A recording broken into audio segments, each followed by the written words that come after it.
안녕하세요. 김호준입니다. 지난 일요일 국정원 태스크포스는 국정원 감찰실에서 작성한 댓글 수사 대책 내부 보고서를 확보했습니다. 이 내부의 보고서에 따르면 댓글 수사 대처에 박근혜 정권의 명운이 걸렸으며 진상이 드러나면 국정원이 존폐 위기에 내몰릴 것이라고 자체 분석하고 있습니다. 국정원 스스로 자신들이 한 일이 박근혜 정권과 조직을 무너뜨릴 범죄라는 걸 스스로 잘 알고 있었던 거죠. 그런데 조중동은 최근 검찰의 무리한 수사, 참군인 김관진, 북한만 좋아할 국정원 흔들기 등등의 논리로 이 수사를 끊임없이 흔들려고 노력해 왔죠. 조중동은 왜 그러는 걸까? 이게 무슨 진보 보수의 문제도 아니고 시대의 과제도 아닌데 보수 정당이 이 수사를 정치 보복이라고 규정하는 건 동의하지는 않아도 이해는 갑니다. 자신들 집권 시절의 일이고 본인들 정치적 생존이 달렸으니까요. 그런데 조중동은 왜 그러는 걸까? 국정원 스스로도 문 닫을 정도의 범죄라는데 왜 그러는 걸까요? 아시는 분 있으십니까? 왜들 그러는지?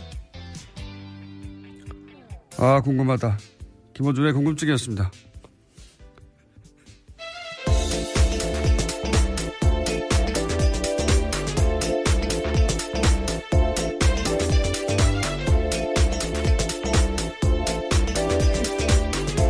시사인의 김은지입니다. 안 궁금하세요? 네, 궁금하다는 말씀이 너무 진심인 것 같아서요. 옆에서 네. 웃었습니다. 아, 궁금해요, 저는. 예. 왜 이러는 걸까? 본인들이 정권을 직접 운영했다고 생각하는 걸까요? 참. 이게 무슨 자기들의 생존과 직접 연결된 것도 아닌데요. 예. 아, 궁금해요. 아시는 분 있으면은 저희들한테 문자 좀 보내주십시오. 왜냐하면은 본인들도 생각해보면 어렵다고 하는 그 언론고시도 통과하고, 우리나라의 제일 큰 매체사 아닙니까? 거기 들어가서 왜 그런 수준 낮은 주장을 뒷받침하기 위해서 자기 이름을 쓰는 건지. 예를 들어서 전직 국정원장 뭐 구속하면 김정은이 좋아한다. 굉장히 허접한 논리거든요. 아, 참. 그 말을 듣고 누군가, 와, 정말 그렇구나. 전직 국정원장들 구속하면 안 되겠구나. 말이 됩니까? 야, 이해하고 싶은데 이해가 저는 안 돼가지고. 자, 전직 국정원장 구속 얘기 또 해볼까요? 네, 관련해서 계속해서 기사가 나오고 있는데요. 구속영장이 기각된 이병호 전 국정원장이 있습니다. 관련해서 법원의 영장실질심사에서 어떤 이야기가 있었는지가 좀 자세히 나오는데 채널A 보도에 따르면 이 전 원장은 국정원 특갈비 상납에 대해서 박근혜 전 대통령과 독대와 전화통화를 했다고 하면서요. 여기서 박근혜 전 대통령이 하던 대로 하세요라고 지시를 듣고 돈을 건넸다라고 주장하고 있다고 합니다.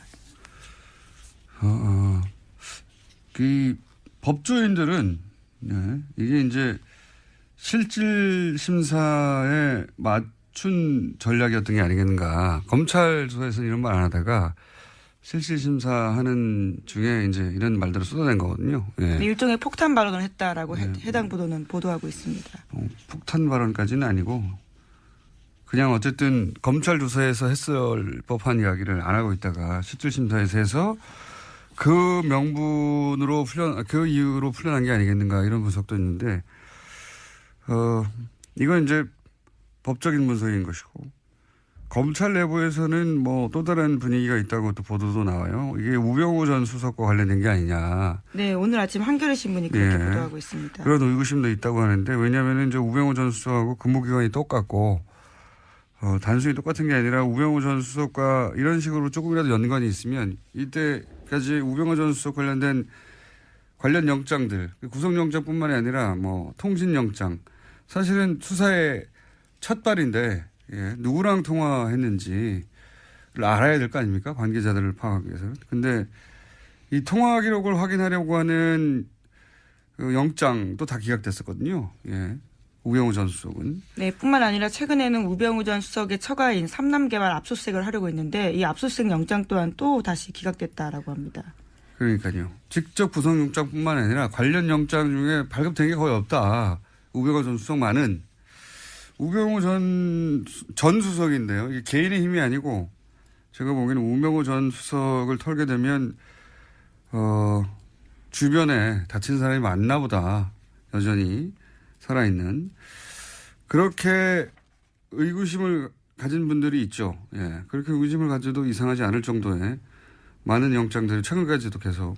이 통신영장 같은 경우는 이제 우병우 전 수석이 관두고 나서 1년밖에 이제 보관 안 한다고 하잖아요. 관두고 나서 그 이후 통화 기록들을 다 확인할 수가 없죠. 네, 이미 10월 말이 지났기 때문에 관련된 통화 기록은 영구하게 볼 수 없다라는 게 검찰 관계자의 발언인데요. 참 이상한 일입니다. 네. 자, 어쨌든 이병우 전 국정원장이 입을 연 것은 영장 실질심사에 들어가서 입을 열었다. 예, 이게 법조인들은 이게 전략이었지 않느냐 하는데 검찰의 분위기는 다르다. 뭐 그런 얘기고요. 예, 다음 순요. 네, 계속해서 국정원 특활비 관련된 소식 전해드리면요. 검찰은 국정원의 특활비 사용처 등이 기재된 회계장부를 확보했다라고 합니다. 이 가운데 이병기 전 원장 시절 장부에는 최경환 1억 원이라고 적혀 있는데요. 이 전 원장 쪽은 2014년 10월 달에 1억 원을 최경환 의원한테 전달했다라는 자수서를 검찰에 제출했다라고 합니다.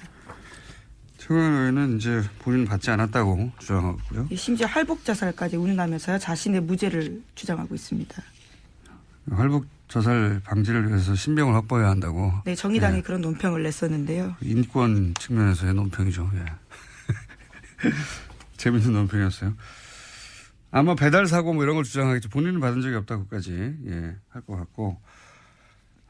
그리고 이제 여기서 40억 원 정도를 추려낸 것이고 그거 말고 추가 30억 원이 더 있다는 거 아닙니까? 지금? 네, 장부가 확보됐기 때문에요. 그와 관련된 수사도 계속 진행 중이라고 합니다. 그러니까 이제 박근혜 전 대통령이 받았다는 40억 말고 30억이 또 비는데 이 40억에 대해서는 국정원장 3명 모두 박근혜 전 대통령이 달라고 줬다는 거고 이 30억에 대해서는 동시에 3명 다 함구하고 있어요. 예.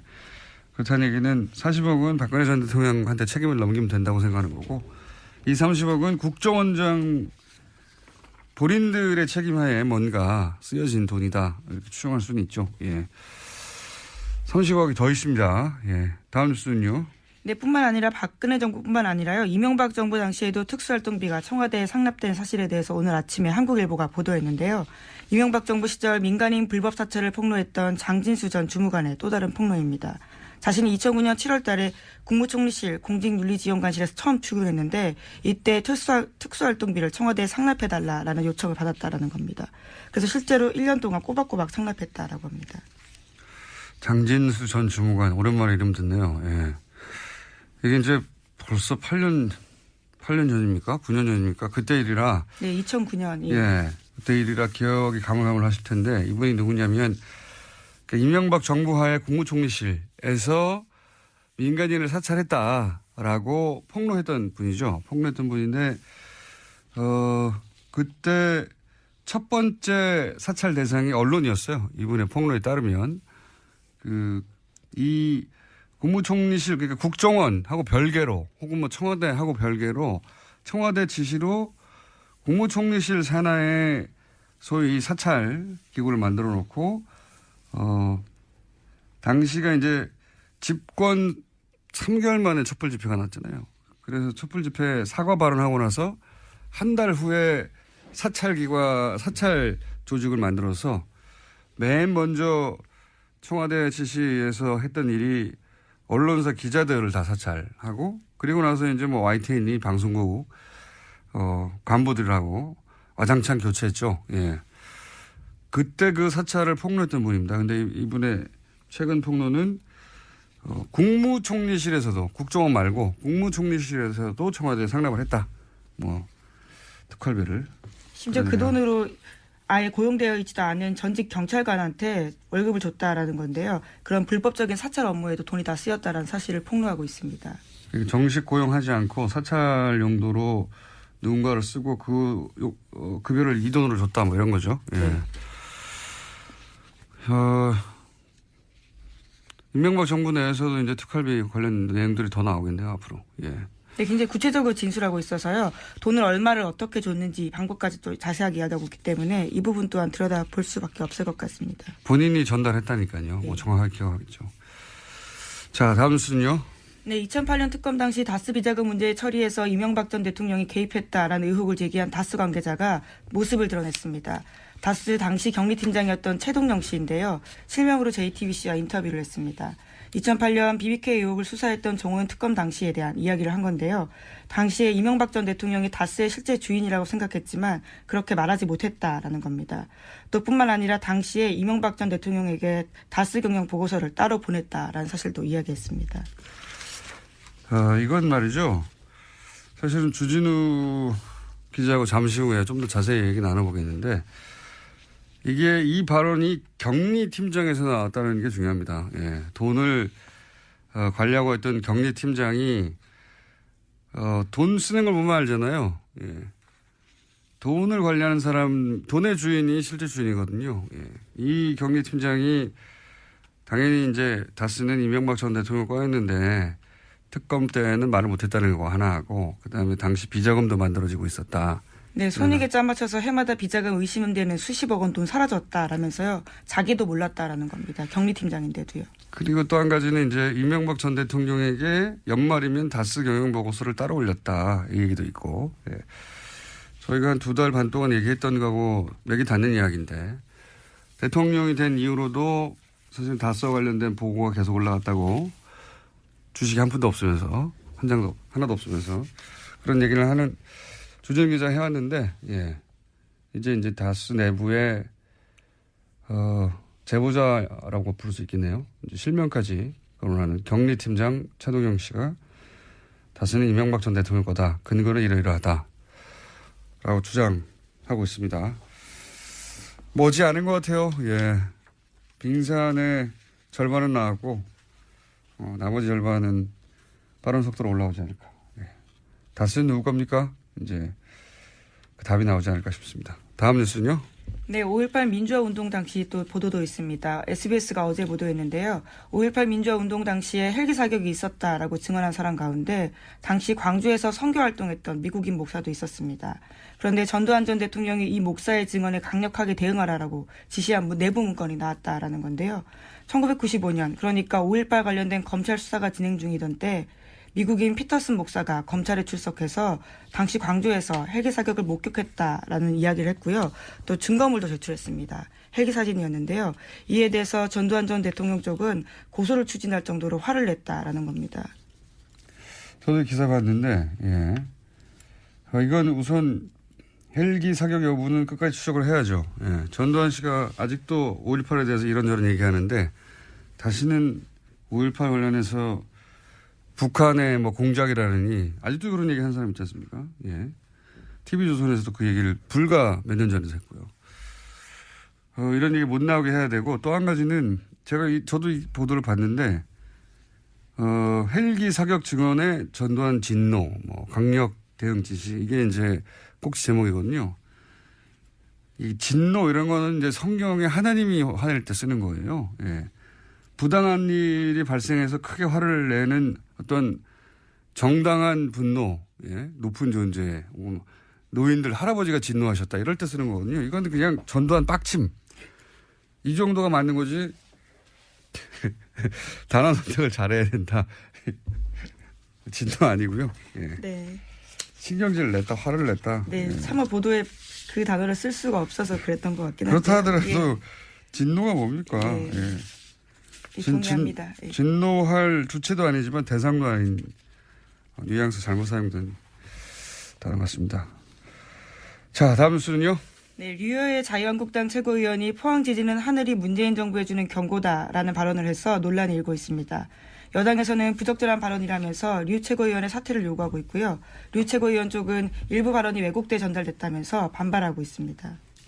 한번 들어볼까요? 이번 포항 지진에 대한 문 정부에 대한 하늘이 준엄한 경고 그리고 천심이라고 하는 지적들이 나오고 있습니다. 이게 이제 검색어가 한 연이틀 정도 계속해서 관련 검색어 올라왔었는데 본인이 해명을 했죠. 네, 누군가가 제 발언을 왜곡해서 포항 민심을 자극하고 있다라는 건데요. 자신의 발언을 왜곡하는 가짜 뉴스에 대응하겠다라는 이야기도 했습니다. 그래서 이제 자기는 천벌이라는 말을 한 적이 없다. 예, 이렇게 해명을 했는데 하늘이 준 경고하고 천벌하고는 어떻게 다른 겁니까 이게. 가짜 뉴스는 본인이 배포하고 있는 것 같은데. 어쨌든 이 발언으로 한 연이틀 정도 검색어 논란이 있었고 검색에 올라왔었고 제가 보기에는 해명이 될 것 같지는 않네요. 예, 이걸로 누군가 화가 났다면 그 화가 가라앉을 것 같지는 않습니다. 예, 자기 발언을 왜곡했다고 짧은 인터뷰 한번 해봐야 되겠습니다. 예, 어떻게 하늘이 준 경고와 천벌은 다른 것인지.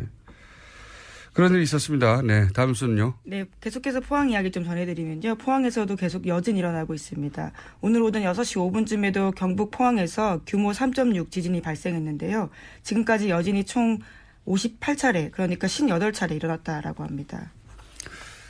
그러니까요. 그 수능 연기 안 했으면 큰일 날 뻔했어요. 예. 근데 또 문제는 일주일 후에도 또 여진이 있는 게 아닌가. 여진이 있을 수도 있죠. 그건 뭐 사람이 예상할 수 없는 일이라. 근데 좀 다른 것은 그럴 수도 있다는 마음을 먹고 그런 예상을 하고 들어가는 것과는 완전히 다르니까요. 여진이 계속 있다고 합니다. 아직도. 자, 다음 뉴스는요. 네, 국민의당 정동영 의원이 당내 반안철수 조직인 가칭 평화개혁연대를 만들겠다고 했습니다. 내일 바른정당과의 통합을 논의하는 당내 워크숍에서 의원들에게 창립 서명을 받아서 공식 출범시키겠다라는 계획인데요. 천정배 의원이 거기에 동참을 하기로 했습니다. 하지만 안철수 대표는 바른정당과 통합 의지를 분명히 하면서요. 안철수 대표와 호남 중진들 사이에 정면 충돌이 일어날 것으로 보입니다. 지난 주간에 잠깐 얘기했지만 안철수 대표 쪽 그림은 이런 거죠. 호남계가 이렇게 반발하는 거를 오히려 저는 반길 거라고 보는 것이 예. 이것이 탈호남의 찬스라고 보는 것이고요. 제가 해석하기에는 바른정당이 반토막 난 것도 흡수에 도움이 된다고 볼 것이고 예. 찬스라고 보는 거죠. 그러면서 이제 영호남, 화합 이런 레토릭, 수사도 사용 가능하고 그러면서 이제 중도 보수를 천명하고 자유한국당 지방선거 이후에 자유한국당이 성과를 못 내면 이탈자가 생길 테니까 그래서 중도 보수의 적자가 되겠다. 뭐 이런 그림인 것 같고 유승민 대표도 국민의당과 먼저 합치고 호남기 밀어내고 지방선거 이후에 자유한국당 이탈하면 자신은 새로운 합리적 보수의 적자 뭐 이런 그림인 것 같고요. 비슷한데 차이가 있다면 안철수 대표는 바른정당을 탈호남 중도보수로 변신하는 도구로 쓰겠다는 거죠. 유승민 대표는 국민의당을 거꾸로 탈영남 합리적 보수로 변신하는 도구로 쓰려는 거고 이게 뜻대로 되겠느냐. 호남계는 만만한가. 홍준표 대표는 가만히 있나. 홍준표 대표도 그림이 있거든요. 제가 보기엔 지방선거 때 시도지사 6석 2석 당선시키고 나서 본인이 보수를 살려낸 적자, 예, 이렇게 보수를 살려낸 사람, 그래서 대표 사퇴하고 대권 준비하겠죠. 예. 다들 계산이 다 있어요. 예. 민주당은 또 가만히 있겠습니까? 지지율도 거의 50% 육박하는데 그런 그림들이 열심히 그려지고 있다. 그런 그림이 그림대로 되는 꼴은 못 봤어요. 제가 못 봤는데 어쨌든 살아야 하니까 각자 열심히 그림을 그리고 있는 중입니다. 다음 뉴스는요. 하나 둘 정도 할 수 있을 것 같습니다. 네, 대법원에서 세월호 참사 당일 진도 해상교통관제센터 CCTV 영상을 삭제한 센터장에 대한 정직 3개월 징계 처분이 적절하다라고 밝혔습니다. 센터장이던 김모 씨가 제기한 정직 취소 소송 상고심에서 김 씨가 승소한 원심을 파기하고 김 씨 패소 취지로 사건을 광주고법에 돌려보냈는데요. 김 씨는 세월호 참사 직후에 국회가 사고 당일에 CCTV 자료를 제출하라고 요구하자 영상 원본을 삭제했습니다. 거기에는 일부 관제 요원들이 자거나 놀고 있는 장면들이 담겨 있었기 때문입니다. 저는 이 사건을 좀 더 심각하게 보는 것이 이제 이게 그 사건의 개요는 이런 거거든요. 당시 VTS 관제센터 센터장이 CCTV를 제출하라고 했더니 삭제해버렸다. 왜냐하면 보통 뭐 3명이 근무해야 되는데 하루만 한 사람만 근무하고 2사람은 자고 뭐 이런 장면이 잡혀 있었는데 삭제했다. 그래서 징계를 내렸던데 그게 뭐냐면 3개월 정직이에요. 단순히 3개월 정직. 근데 여기에 대해서 부당하다고 이제 소를 제기해서 처음에는 3개월 징계가 과하다고 했는데 이제 파기환송을 한 거거든요. 네, 그렇죠. 내용은 그런 겁니다. 근데 저는 이게 CCTV를 단순히 삭제했다. 그 행위 자체가 3개월 정직의 대상이 될 만하냐 아니냐 차원에서 따질 것이 아니라 그 당시에 유일한 통제센터란 말이죠. 여기가. 이 세월호라고 하는 사건의 진실을 밝혀내는 조각 일부로 작용할 수 있는 거였어요. 굉장히 중요한 겁니다, 이게. 자신들의 근무 태만을 숨기려고 한 걸로 한정했는데 그렇지 않을 수도 있어요. 왜냐하면 당시 이제 관제센터 세월호하고 주고받았던 그 무선 교신 기록 이게 나중에 편집됐다는 게 언론을 통해서 여러 차례 지적됐지 않습니까? 만약에 CCTV하고 맞춰본다면 뭐가 소위 삭제됐는지 확인할 수도 있을 수 있고요. 그리고 그때 AIS도 사라졌다고 정부에서는 발표했거든요. 근데 그 화면에 뜨는지 아닌지 확인해 볼 수도 있단 말이에요. CCTV를 확대해서. 그러니까 이 CCTV의 삭제는 사실은 세월호와 관련된 진실을 밝혀내는데 중요한 정보가 될 수도 있었던 화상 정보 일부를 유일하게 존재하는 당일날 그걸 삭제한 거예요. 네, 당시 검찰이 김 씨를 또 공영전자 기록 손상 등의 혐의로 기소한 바가 있는데요. 그런데 대법원에서는 이 혐의에 대해서 무죄가 난 바가 있습니다. 이 CCTV 영상을 삭제했다는 게 단순히 근무 태만을 숨기려고 했다라고 축소해서 볼 일이 아니라고 저는 보는데 여하간 지금 벌어지고 있는 재판은 그렇습니다. 정직 3개월. 그 CCTV를 삭제는 굉장히 큰 제목 같잖아요. 세월호와 관련돼서. 진실 일부를 파악할 수도 있을지도 몰랐을 CCTV를 삭제했다고 하는 건데 지금 다투고 있는 건 그 삭제한 당사자 징계 여부입니다. 예, 징계 3개월 여부를 다투고 있습니다. 이렇게 끝날 일이 아니라고 봅니다, 저는. 자, 트럼프는 어떻게 돼가요? 네. 미국의 핵무기 최고사령관이 트럼프 대통령의 핵공격 지시가 위법적이면 거부하겠다라는 사실을 밝혔는데요. 최근에 미국 내에서 트럼프 대통령의 핵전쟁 개시 권한에 제동을 걸어야 한다라는 의회의 움직임이 있는 상황에서 나온 발언이라서 주목되고 있습니다. 그러니까요. 예, 저희가 지속해서 조금씩 전해드리지만 트럼프 대통령이 미국 내에서 특히 정치권에서 대우를 못 받습니다. 요즘. 대우를 못 받을 뿐만 아니라 대통령 권한 자체를 제약해야 한다는 청문회가 있었습니다. 예, 말만 하는 게 아니라 실제 청문회도 있고 그렇습니다. 상황이 그렇다. 트럼프 뉴스는 재미있는 뉴스이기 때문에 저희가 계속 관련 뉴스가 나오면 전해드리겠습니다. 여기까지 하겠습니다. 시사인의 김은지였습니다. 감사합니다.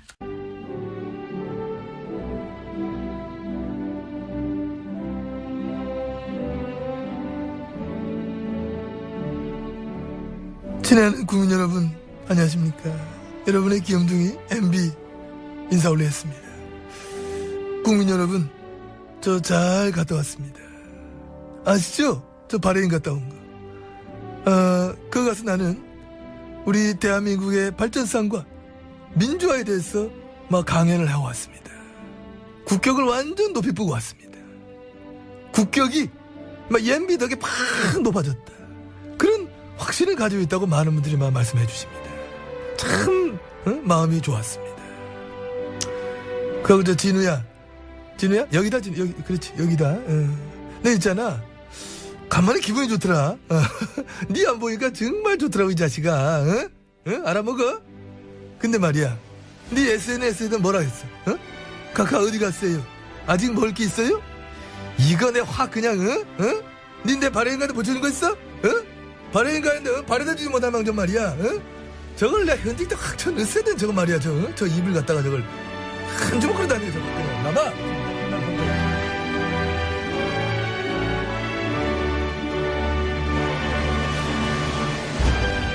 자, 잠시 쉬었던 다스는 누구 겁니까 프로젝트 시사인의 주준우 기자.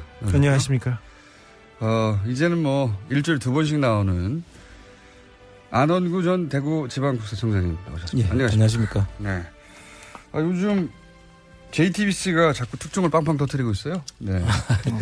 특종인데 사실 저희가 2달 전쯤에 했던 이야기, 실명을 밝히지 않고 했던 이야기를 이제 JTBC는 실명으로 그렇습니다. 예를 들어서 다스 전 경리팀장 최동영 팀장 실명 인터뷰가 나왔어요. 여기 보면은 그때 저희가 했던 얘기하고 맥이 닿는 이야기, 대통령 이후로도 연말에 경영보고서를 따로 이명박 전 대통령이 보고했다. 이런 얘기를 했거든요. 안가에서 했다고. 네. 근데 어디서 했다는 얘기는 이 JTBC 보도에는 없었는데 이거 안가에서 했다는 거잖아요, 이게. 네, 저희가 안가에서. 네. 이분이 그분입니다. 네, 네. 그렇습니다. 저희는 이름을 안 밝혔는데 여기는 이름을 밝혀버려가지고. 네. 여기는 신빙성이 확 올라가고. 아니, 그게 아니라 김어준이어서 그렇죠. 그것도 있고 2달 전에는 실명을 밝힐 수 없는 상황이었거든요. 아니 밝힐 수도 있었는데요. 밝힐 수 있었는데 저희는 밝히지 않았습니다. 아니 2달 전하고 지금하고는 좀 분위기가 달라요. 그렇죠. 그때는 다스 얘기를 꺼냈을 때 아직도 사람들이 이제 반신반의한 분들이 있었고. 아니 그분은 용기를 내주셨어요. 네. 그리고 여러 얘기를 하고 더 많은 내용이 있는데 사실 친인척간이고요. 그리고 총 4명 중에 1명이라고요? 친인척간이고 그리고 그분과 그분 주변 분들이 아직도 MB 가까운 데서 생활 터전을 읽으면서 또 생업에 종사하고 어쨌든 있어서 본인의 실명이 밝혀지면 곤란한 처지가 될 수도 2개월, 3개월 전에는 분명히 그랬는데 지금은 이제 점점점 상황이 바뀌어가면서 본인이 용기를 내신 것 같아요, 직접. 인터뷰. 용기 있는 분이십니다. 예, 용기를 내셔가지고, 저희가 했던 얘기입니다, 이게. 그러니까 안가에 가서도 당선 이후에 보고를 받는다. 네. 안가에서 예. 이명박 대통령이 그 보고를 받는 특징이 뭐냐면요. 정면으로 얼굴을 안 봐요. 아, 그래요? 네, 이렇게 쭈르륵 3명이 앉아 있으면 예. 얼굴을 안 보고 다른 데를 쳐다보고 있어요. 다른 데를 쳐다보고 있다가 그래. 그리고 정확한 멘트를 안 하시고 정확한 그 지시를 안 하고 그래 네가 해봐. 네가 가서 해봐. 저는 그게 이제 그 잠재의식 어딘가에 이게 잘못하면 걸리면 문제가 될 수 있다는 죄의식 같은 거나 죄의식은 없는 것 같은데 걸리면 내가 그때 무슨 말을 했는지 나올 수가 있으니 이게 항상 머릿속에 있는 게 아닐까. 많은 사람들이 이렇게 얘기하더라고요. 네. 명확한 지시를 하지 않는다. 네, 그런 것도 있고요. 또 한편으로는 이분은 같이 이게 수행하는 사람들하고 겸상을 안 하시잖아요. 그렇죠. 네. 겸상을 안 하시고 이게 좀 차이가 있다. 다른 사람이다. 이런 생각을 꼭 하시는 것 같아요. 이명박 대통령이 전에 그 재벌가, 그러니까 현대가에서 머슴으로 살았다는 얘기를 몇 번 하면서 자기가 가지고 있는 그런 의식적 괴리 이런 것 때문에 그렇지 않을까 또 좀 생각해 봅니다. 하여튼 보고받았을 때 디테일 설명을 받았다는 얘기를 하는 거죠. 네. 어떻게 그 보고를 했냐 그러면 정면을 보지 않고 옆을 쳐다보고 이렇게 얘기했다고. 그분 스타일이십니다. 예. 자, 그리고 또 이 최동용 전 팀장에 따르면은 정호영 특검이 굉장히 수상합니다. 수상하다는 얘기는 여러 차례 해왔는데 여기서 이제 언론이 이미 보도된 것만 얘기하자면 우선 비자금을 찾아냈는데 그게 문제가 안 되게 회사로 돌려넣고 장부를 잘 처리해라. 라는 식의 이제 처리 방법을 알려주고 그러자 이명박 전 대통령이 이걸 실제 그런 식으로 처리했다는 거 아닙니까? 비자금 돌려줬다. 이동영 씨가 그 일을 했다는 것이고요. 2008년 2월 달 이야기죠. 그 당시 이동영 씨는 이제 이상은 씨의 아들. 이명박 대통령 형의 아들. 최대 주주죠, 현재. 최대 주주의 아들이 그때 가서야 다스에 들어갑니다. 이 일을 하러. 그래서 이분이 그 당시에 이 처리를 하는데 관여를 하고 그때 이명박 씨가 다스에 가서 일을 하라고 그래서 그때부터 일을 시작했다는 분인데요. 여기서 디테일이 조금 다른 부분이 있는데요. 최동영 씨가 다르다는 게 아니라 비자금은 많았어요. 그때 정호영 특검에서 발견된 비자금 덩어리가 한 서너 개 있었는데 그 중에 하나를 처리한 게 이 120억이고요. 100억 원대 비자금은 또 따로 있었다. 네, 사라졌어요. 이미 해서 먹었어요. 이미 해서 먹은 100억 원대가 하나가 있고요. 그 이후에 그 찾아낸 또 저희가 얘기했던 외환은행에서 찾은 100억 원 수표 한 장. 네.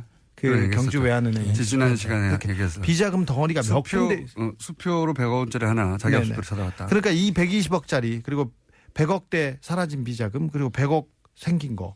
그 다음에 그 정호영 특검이 수사를 하다가. 근데 요 세 덩어리를 당시 정호영 특검이 알고 있었죠. 이미 알고 있었다. 알고 있었는데 덮었습니다. 이거 말고 이제 다스로 돌아간 120억만 얘기하고 있는데 그 외에 더 있었다. 더 있습니다. 더 있습니다. 네. 기자분들이 이 부분에 대해서 좀 취재에 나서 주셔야 됩니다.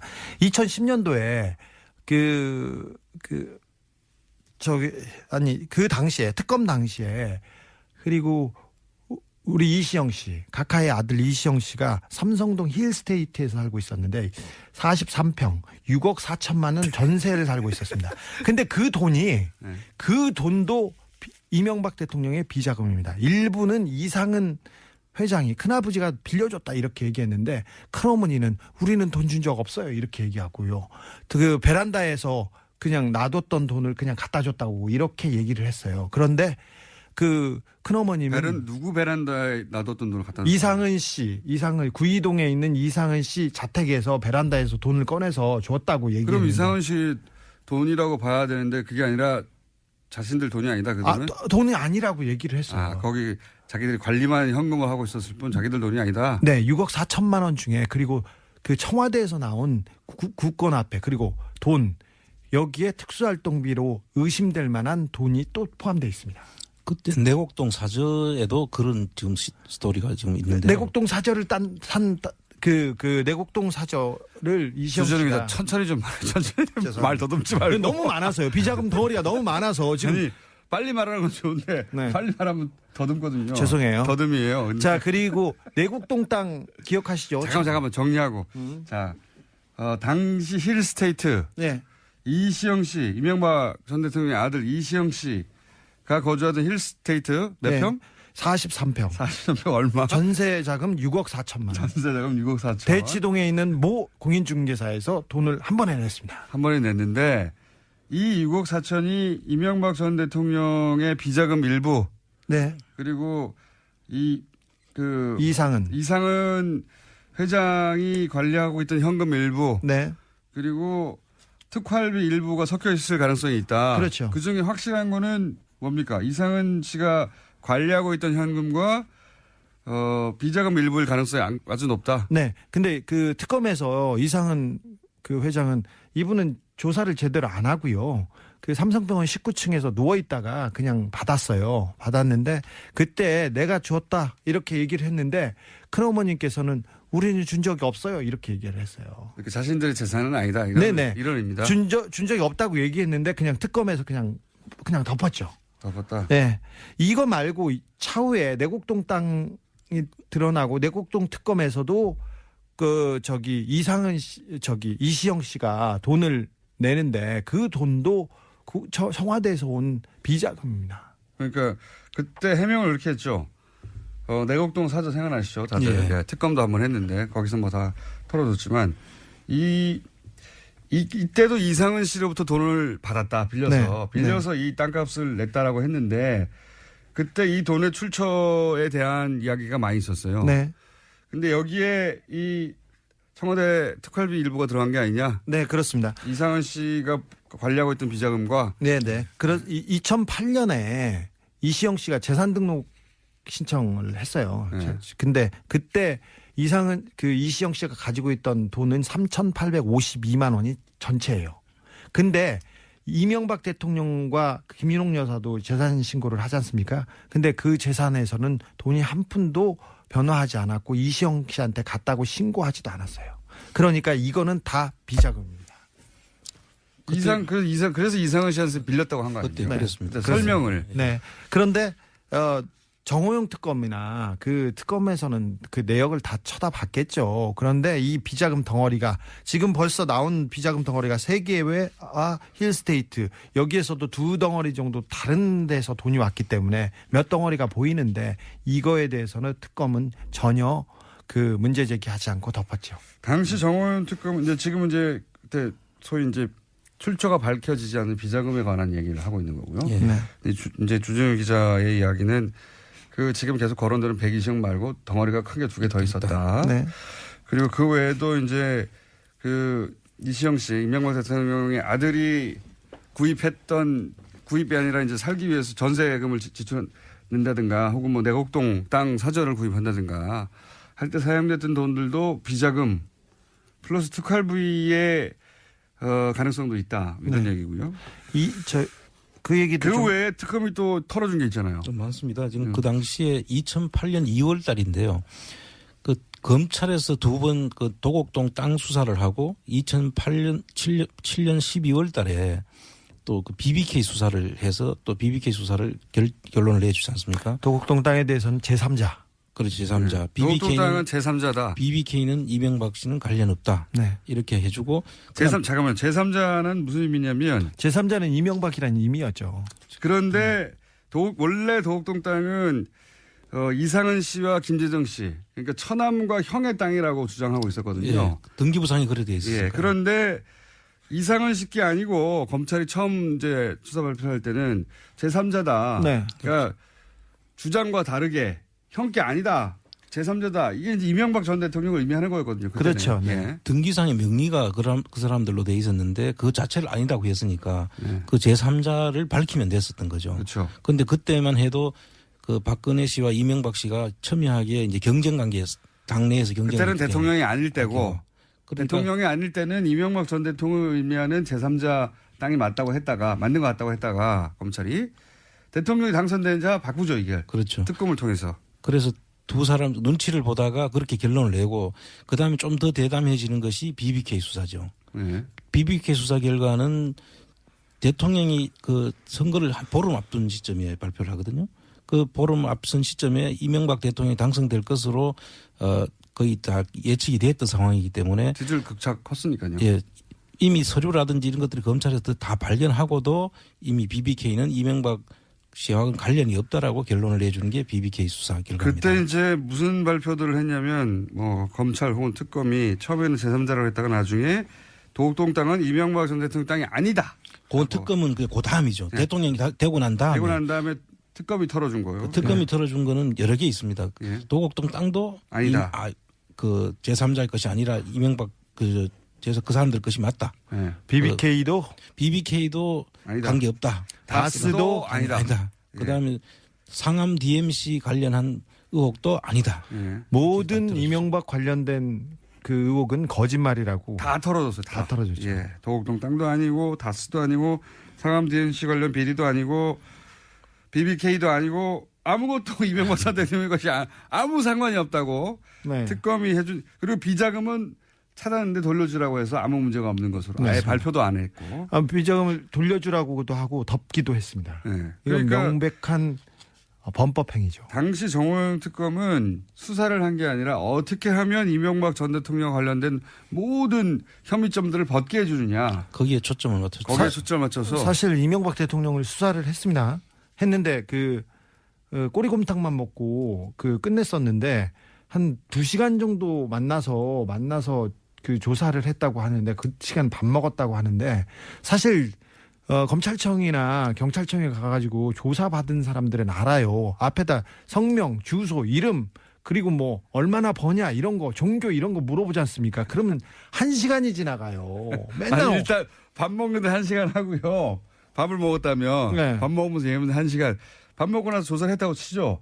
앞에 신상명세 적고 그럼 끝나는 겁니다. 시간은. 그런데 1시간 40분이니까 조서를 다 가지고 가서 이렇게 하겠습니다. 대충 이런 식이었을 거예요. 그때 그 조사에 나갔던 이상인 특검보는 이분이 이명박과 이상은을 직접 조사한 분이신데요. 이분이 그 특검 끝나자마자 영포빌딩, 서초동 영포빌딩에 공짜로 입주하잖아요. 공짜로는 모르겠습니다만 바로 입주해가지고 이명박 대통령 일을 본 것으로 그리고 이명박 대통령과 관련된 그 재판도 있었으니까 그런 걸 도왔다는 의혹이 있어요. 자, 그래서 이제 저희는 그런 의혹들 BBK 얘기도 쭉 해왔고 그리고 다스 누구나 얘기도 쭉 해왔는데 이런 얘기를 하면서 최근에 알게 된 사실은 이 다스의 소유권 이게 복잡하고 계속 주목하고 있으니까 소유권을 이시영 씨 아들에게 넘겨주려고 하고 있는 게 아닌가 하는 정황들이 막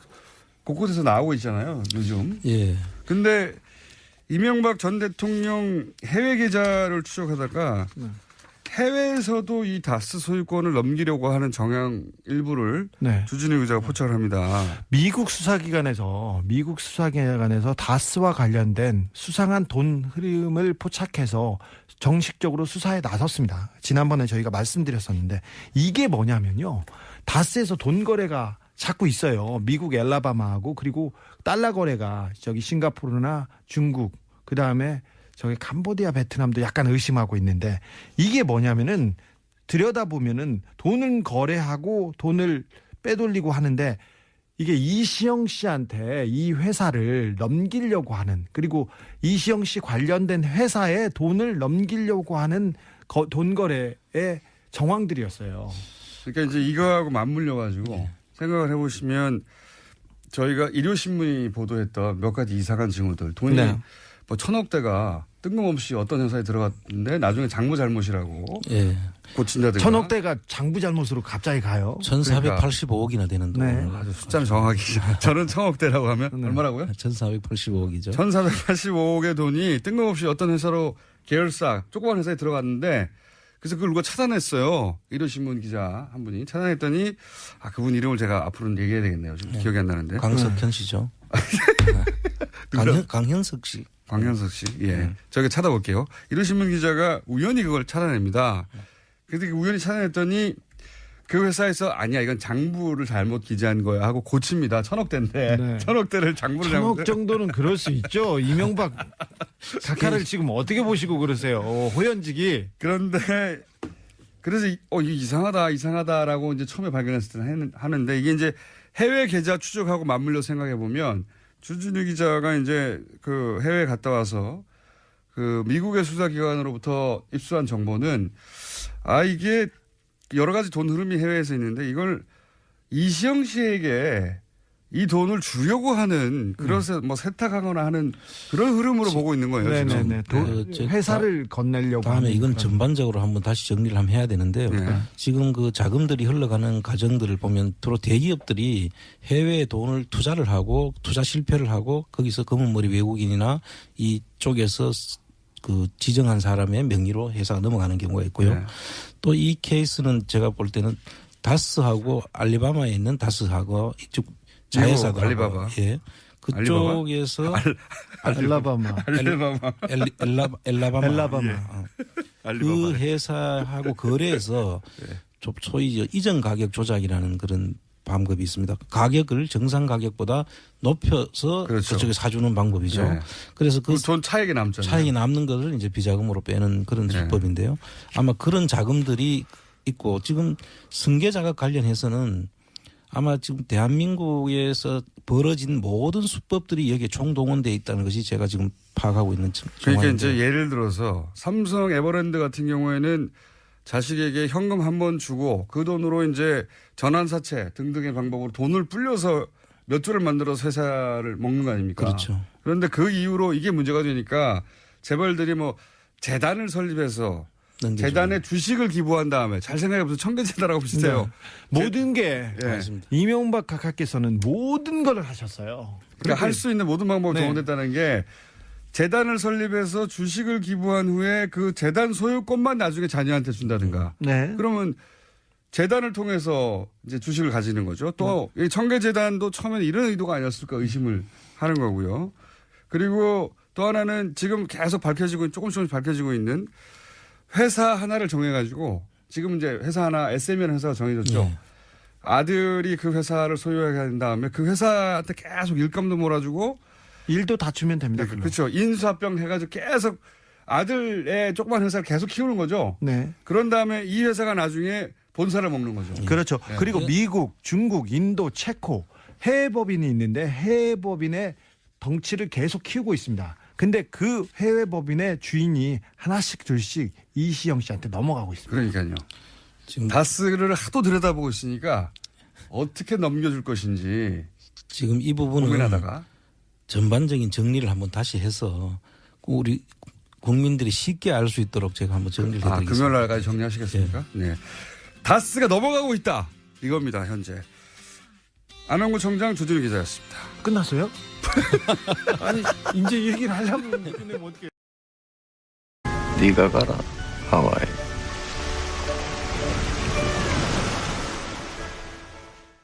김어준의 뉴스공장. 포항 지진이 나자 시민들의 원전에 대한 걱정이 커지고 있습니다. 이런 가운데 조선일보는 우리 원전은 내진 설계가 잘 돼서 포항 현재 지진보다 250배가 큰 지진이 와도 안전하다 하는 기사를 최근 계속해서 내고 있습니다. 기사 제목을 그대로 읽자면 원전 24기 중 21기가 7.0 내진 설계가 되어 있어서 포항 지진의 250배가 와도 안전하다. 예. 2017년 11월 17일. 네. 3일 전이죠. 조선일보 기사입니다. 한국 원전 지진이 안전한가에 대한 분석 기사인데요. 그게 그렇지 않다라고 얘기하시는 분이 있습니다. 월성 2호기부터 4호기까지 설계와 제작에 직접 참여한 분입니다. 원자력 안전과 미래의 이정윤 대표, 저희가 스튜디오에 직접 모셨습니다. 안녕하십니까? 안녕하세요. 네. 원전 설계에 그리고 제작에 직접 참여한 분이 어디 있는지 저희가 찾다가 대표님을 찾았습니다. 우선 언제부터 이 관련 일을 하셨습니까? 원전 2호기부터 4호기 제작할 때는 무슨 일을 하셨어요, 그때? 예, 91년도에 이제 한국 원자력 연구원에서 네. 캐나다 원자력 공사와 공동 원자력 공동 설계를 시작을 했습니다. 그때 91년도에 그때 제가 참여해서 아하. 캐나다에서 저희들은 이제 원자로 기계 설계 쪽은 캐나다에서 3년간 수행을 하고 한국 들어와서 현장 시공할 때 그걸 이제 마무리하는 그런 형태로 진행을 했습니다. 그때 당시 소속이 어떻게 되셨습니까? 예, 원자력 연구원이었습니다. 원자력 연구원. 한국 원자력 연구원에 그러면 그때는 신분이 연구원이셨나요? 예. 그렇군요. 그야말로 월성 2호기부터 4호기요? 예. 2호기부터 4호기에 설계와 제작에 직접 참여하신 분입니다. 그렇기 때문에 토를 달지 마라. 직접 참여하신. 처음에는 그러니까 캐나다에서 배워온 거군요. 이 2호기부터 4호기까지는. 예, 중수로는 캐나다가 원래 설계 소유권을 가지고 있죠. 그렇군요. 네. 그래서 직접 설계하고 제작을 참여하셨고. 근데 이제 원전은 설계할 때부터 지진에 대비해야 하는 설계를 하죠. 예, 기본적으로 부지 특성부터 조사를 해서 기계 자체가 원자로부터 전체가 내진 설계를 하도록 돼 있습니다. 규정이 규정화돼서 그것이 법적으로 하게 돼 있습니다. 그 설계 기준이 6.5였던 건 맞습니까? 그 당시는 리터 규모라든가 진도 이런 걸로 따지는 게 아니고 집안 가속도 기준으로 0.2G. 예. 집안 가속도 기준으로 따졌다고 하시는데 집안 가속도라는 게 발전소 부지가 어느 정도 흔들리느냐. 그 힘. 가속도를 기준으로 땅을 흔드는 힘의 정도가 0.2G. 근데 그 0.2G가 바로 6.5 지진에 해당된다라고 많이 얘기하죠. 그래서 6.5라는 수치가 나오고 6.5 리터 이야기를 하는 거군요. 근데 실제로 그때는 리터 기준으로 한 게 아니라 집안 가속도 기준으로 했는데 그게 0.2였다. 그 집안 가속도를 말씀하시니까 이제 찾아보면 이번에 포항의 지진은 지방 가속도가 0.013G였다라고 측정이 됐다고 합니다. 그래서 그러면 이제 0.2에 비하자면 10분의 1 정도도 안 되니까 이게 안전하다 이렇게 얘기를 하고 그리고 리터 기준으로 따지자면 6.5나 7, 250배의 큰 강도의 지진이 와도 안전하다 이렇게 얘기하는 거거든요. 이런 주장을 조선일보가 계속 연속으로 최근에 그러니까 원전 안전에 대한 이야기 많이 나오고 지진이 나다 보니까 특히 이제 그러면은 이제 최근에 이제 그 원전을 더 짓자 결론이 났지 않습니까? 그게 혹시 영향을 받을까봐 신고리 원전 6호기를 건설 재개를 이제 결정했는데. 거기 영향을 받을까봐 아마 이런 기사를 내는 거라고 추정이 되긴 해요. 안전하다. 기존도 안전하고 앞으로 지을 건 안전하다. 그런 주장을 하는데 이 주장이 맞습니까? 안전을 그렇게 주장을 해서 되는 게 아니거든요. 안전은 그렇죠. 입증이 돼야 되는 거거든요. 예. 그런데 그렇게 발전소는 예. 관리 상태가 어떤지 그거에 대해 실상을 얘기하지 않고 그냥 내진 설계가 내진 설계가 이루어졌기 때문에 문제가 없다 이런 식으로 예. 그냥 홍보성으로 얘기하는 거 아닌가. 저는 이제 그런 거는 좀 적절하지 않다고 봅니다. 그런 주장은 적절하지 않다. 좀 더 구체적으로 내진 설계가 6.5나 7 기준으로 되어 있기 때문에 6.5나 7이라는 건 지금 포항 지진의 250배나 큰 지진인데 그 정도 와도 그런 설계가 되어 있으니 문제 없다. 이 주장이 과학적으로 전문가로서 왜 이게 말이 안 되는 겁니까?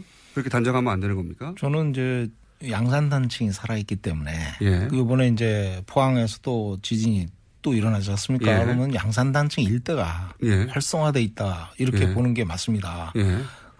그러면 지진이 양산단층 일대에서 어디서든지 발생할 수 있다는 거예요. 지금은 포항이라는 먼 지역에서 한 40km 떨어진 40km 곳은 떨어져서 예. 발생됐기 때문에 예. 발전소에 10분의 1 설계 기준이 10분의 1 정도의 약한 예. 영향을 줬을 뿐이지 예. 운에 따라서는 발전소 근처에서 터질 수도 있는 거고 그렇죠. 그렇지 않습니까? 그렇게 되면 언제든지 위협을 가할 수 있는 그런 양산단층이 바로 옆에 지나가고 있기 때문에 예.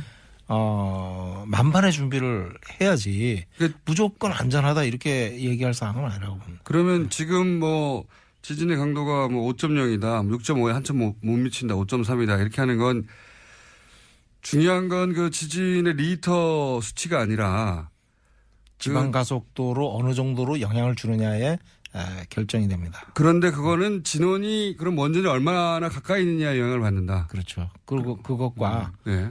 또 토양 예. 상태에 따라서 토양의 특징. 특징에 따라 전파되는 게 예.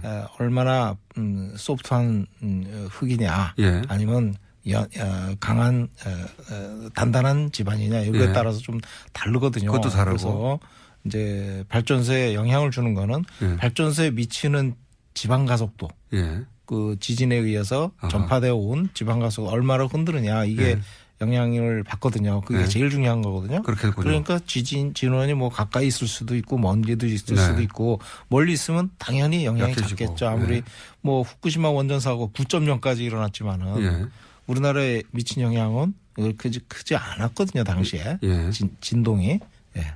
그러니까 리터 기준으로 자꾸 얘기하는데 이렇게 얘기하면 안 되고 그럼 착시를 일으키고 중요한 것은 지진이 일어나서 얼마의 가속도로 땅이 흔들리냐가 중요한데 예. 그게 0.2 기준으로 돼 있는데 이것은 지진이 원전에서 얼마나 가까이서 벌어졌느냐 그리고 그 집안의 특징이 어떠느냐 이런 걸 따져야 되는데 이거는 리터 기준만 가지고는 측정할 수 없는 거다. 그건 단지 이제 지진이 얼마나 크게 왔다. 이거를 이제 객관적으로 서로 상대적으로 이해를 할 수 있는 그 수치고요. 예. 원전에 미치는 영향은 그 원전에 얼마나 가까이에서 그런 지진이 왔느냐 또는 발전소의 부지에 얼마나 가속도가 크기로 왔느냐 이게 더 중요합니다. 그러면 예를 들어서 이번 지진이 원전 바로 아래서 있었다 혹은 바로 근처에 있었다 그러면 지금처럼 아무 문제가 없는 게 아니라 어떤 문제가 있을 수도 있는 그런 가능성을 따져봐야 되는 거네요. 가능성 있다고 봐야죠. 그러니까 이제 0.2G로 설계를 한 거죠. 네. 무섭네요. 그러면 지진이라는 게 이제 인간이 예측할 수가 없기 때문에 예측할 수 없습니다. 네, 현재 기술로는 예측할 수 없기 때문에 운이 좋았다 이번에는 표현할 수도 있는 거네요. 예, 그러니까 이제 만반의 준비를 해야죠. 네. 야.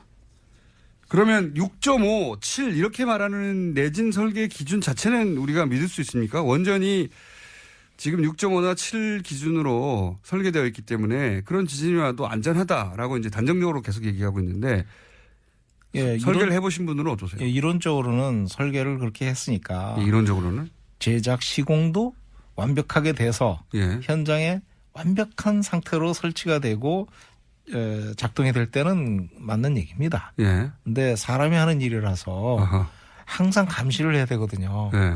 그래서 설계 자체부터 독립적으로 검토를 해서 이 설계가 제대로 되는지 확인을 해야 되고 예. 그것이 현장에 제작을 들어갈 때 제작이 제대로 되는지 품질 감사를 하고 예. 그다음에 그것이 현장에 설치될 때도 품질 검사를 하게 돼 있거든요. 예. 예. 그래서 정비할 때도 마찬가지고 그런 완벽한 상태가 돼야 그것이 맞는 얘기지. 사실 0.2G만 하더라도 상당히 높은 수준의 예. 지방 가속도이기 때문에 일단 현장의 상태 예. 그것이 굉장히 중요합니다. 설계가 그렇게 됐다. 그것만 가지고는 이렇게 확정적으로 말하면 안 된다. 예. 근데 이거를 검증하는 데가 한수원 아닙니까?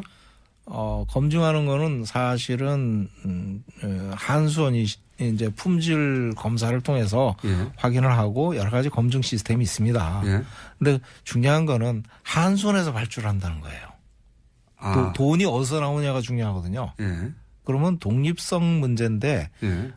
예를 들어서 품질 검사를 하라 하고 한수원이 고용을 해서 품질 검사를 시키는 건데 함선이 제작도 하고 예를 들면 끝에 감리도 하고 다 해버린다는 거죠. 돈 주고 다 하는 거예요. 자기네들이. 모든 걸 다 감독해버리는 거예요.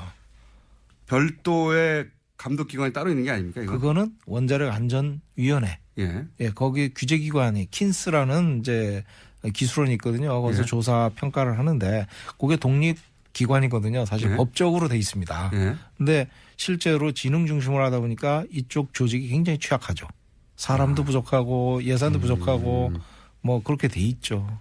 그러니까 지금 우려하시는 바는 만약에 칠 내진 설계가 제대로 됐는지부터 시작해가지고 감리까지 쭉 다 확인해야 되는데 그걸 한 기관에서 다 하기 때문에 그걸 어떻게 확인할 수가 있냐. 예.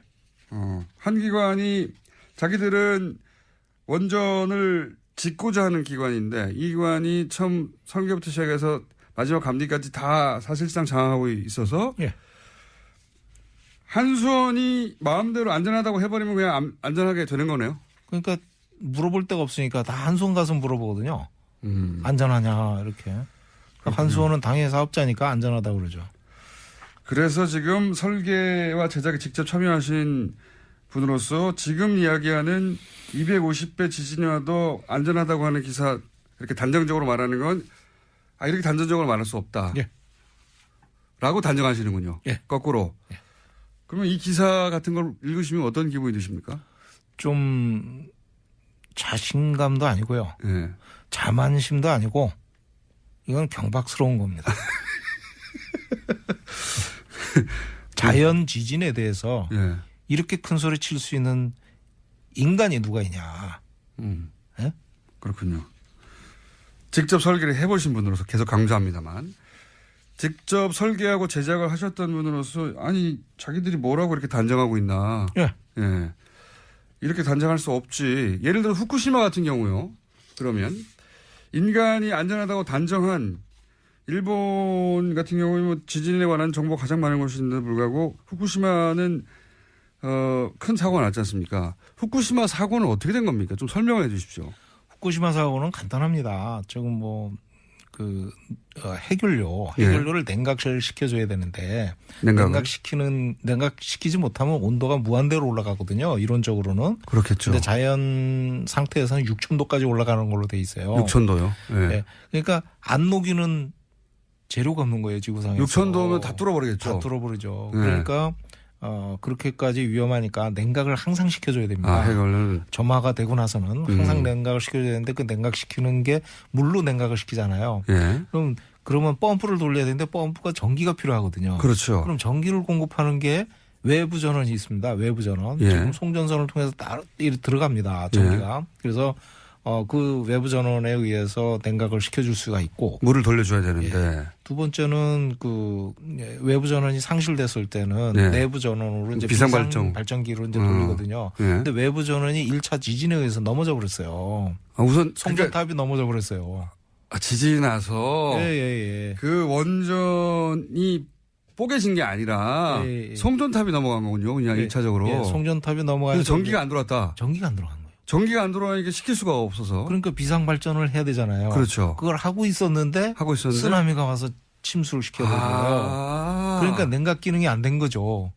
저는 자세히는 모르고 어떻게 생각했냐면 쓰나미 와가지고 건물을 무너뜨려가지고 이게 이제 뭐 껍데기가 뽀개졌다든가 뭐 그렇게 유출됐나 보다 했는데 그게 아니라 그냥 전기가 안 들어온 거군요. 예. 그리고 또 한 가지는 지진이 왔을 때 9.0 지진이 왔을 때 발전소 설비들이 어떤 malfunction이라 그러는데 이제 이상 기능을 수행하고 또는 배관이 터지거나 뭐 이런 내용이 있었는지는 밝혀지지 않았습니다. 조사가 안 된 것 같아요. 무슨 얘기냐면 화재 진압하고 사고 난 거를 수습하느라고 급급했지 지진이 왔을 때 설비들이 잘 돌아갔다 이렇게 얘기를 하거든요. 사실 진짜 잘 돌아가는지 확인이 안 되는 거예요. 그건 확인이 안 됐다. 근데 확인이 된 것은 한마디로 말해서 전기 공급이 안 돼서. 그렇죠. 지금 확인할 수 있는 거는 전기 공급이 안 됐다. 지진 때문에. 아하. 이게 사실 생각보다 지금 내진 설계라는 게 건물 자체가 버틴다 이것만 생각하고 있었는데 그게 아니라 전기 공급선이 끊어지면 그것도 사고 나는 거군요. 이번 사건이 그겁니다. 후쿠시마 사건의 핵심은 냉각을 시키는 전기가 끊어져서 그렇게 되는. 아니 그거는 그보다 더 낮은 지진으로 일어날 수 있는 거 아닙니까? 재수가 없으면 말씀하셨듯이. 말씀 그렇게 하시면 뭐 그럴 수도 있는 겁니다. 약간 공학적으로는 견딜 수가 있어야죠. 공학적으로는. 예. 근데 이제 송전탑이 너무 큰 지진에 의해서 무너졌다는 거. 우리나라도 송전탑이 내진 설계가 돼 있느냐. 이런 걸 사실 면밀히 따져볼 필요도 있습니다. 발전 설비만 가지고 얘기를 하는데. 그러네요. 전기가 공급 안 되면 자동차에 냉각수 안 들어가면 퍼지는 거하고 똑같은 거 아닙니까? 정확하십니다. 단순하게 생각하면. 냉각수 떨어지면 자동차 퍼지거든요. 엔진. 근데 그 정도가 아니라 여기는 6,000도니까 그게 아무거나 다 뚫고 나가버리는 거군요. 그래서 방사능이 유출된 거다. 그렇게 생각을 바꾸고 나면 원전을 안전하다고 단정하기는 진짜 어려운 거네요. 어떤 자연재해가 있을지도 모르니까. 원자력 발전소는 자연재해를 생각을 해보면 우리가 인간으로 할 수 있는 게 아니잖아요. 그러면 항상 경각심을 가지고 봐야 됩니다. 무조건 안전하다 홍보하는 거는 이거는 안전을 위해하는 행위입니다. 그래서 저희 원자력 안전과 미래에서는 그런 행위에 대해서는 좀 가차없이 이렇게 얘기를 하는. 과거에 원전을 설계하고 직접 제작하셨지만 지금은 원자력의 안전과 미래를 생각하시는 이게 좀 NGO인 거죠? NGO의 대표가 되신 특별한 계기가 있으십니까? 후쿠시마 원전 사고 이후에 정부가 우리나라가 이제 원전 부품 위변조 사건에 이제 휘말렸거든요. 그때 이제 상당히 많은 분들이 이제 뭐랄까요? 구속되고 막 이랬었는데 그런 사건을 수사하고 문제가 있을 때 이제 정부가 내놓은 대책이 원전 구매 제도 개선 위원회고 그다음에 이제 여러 가지 그 해외 품질 검증을 하겠다 해외 기관에 이런 여러 가지 대책을 내놨는데 그게 형식적이라는 거예요. 전문가가 보시기에 야 이렇게 해가지고 되느냐 이게. 전부 홍보성이고. 여기서 홍보성이라는 건 예를 들면 원전을 계속 짓고자 하는 사람들을 위한 홍보라는 얘기죠. 그렇죠. 그러니까 거기 참여하신 분들이 개개인으로 보면 굉장히 훌륭하신 분들입니다. MIT 나오고 이렇게 굉장히 화려한 경력을 가지신 분들이지만 그분들이 원전 부품 구매 위변조 또는 구매 개선을 위해서는 까다로운 원자력 품질과 품질 시스템과 그다음에 구매 입찰 제도를 이해를 하고 있어야 돼요. 근데 그 둘 중에 하나라도 경험을 가지고 있으신 분이 하나도 없는 거예요. 개인적으로 경험들은 화려해요. 훌륭하신 분들이죠. 근데 그분들이 그렇게 해서 팀을 구성해 놓으면 그분들이 어떤 결과를 내놓을 수 있겠습니까? 자기들은 사실은 실제 그 절차를 모르는데. 모르죠. 그래서 한마디로 말하면은. 그래서 정부에 제대로 된 얘기를 해주는 조직이 있어야 되겠다고 저희가 구성을 해서 활동을 들어갔거든요. 이게 여기 NGO는 그러니까 원자력을 직접 설계하거나 제작하거나 그 현업에 계셨던 분들이군요. 실무자구로입니다. 그렇군요. 돈은 안 되겠습니다. 우리나라 원자력계는 저희 보고 그래요. 너희들은 우리 아군 아니다. 우리 편 아니다. 그래, 우리 편 당연히 아니지. 우리는 안전을 얘기하니까. 그래서 객관적으로 보겠다 그랬더니 그럼 적군이네. 그래서 적군으로 몰렸습니다.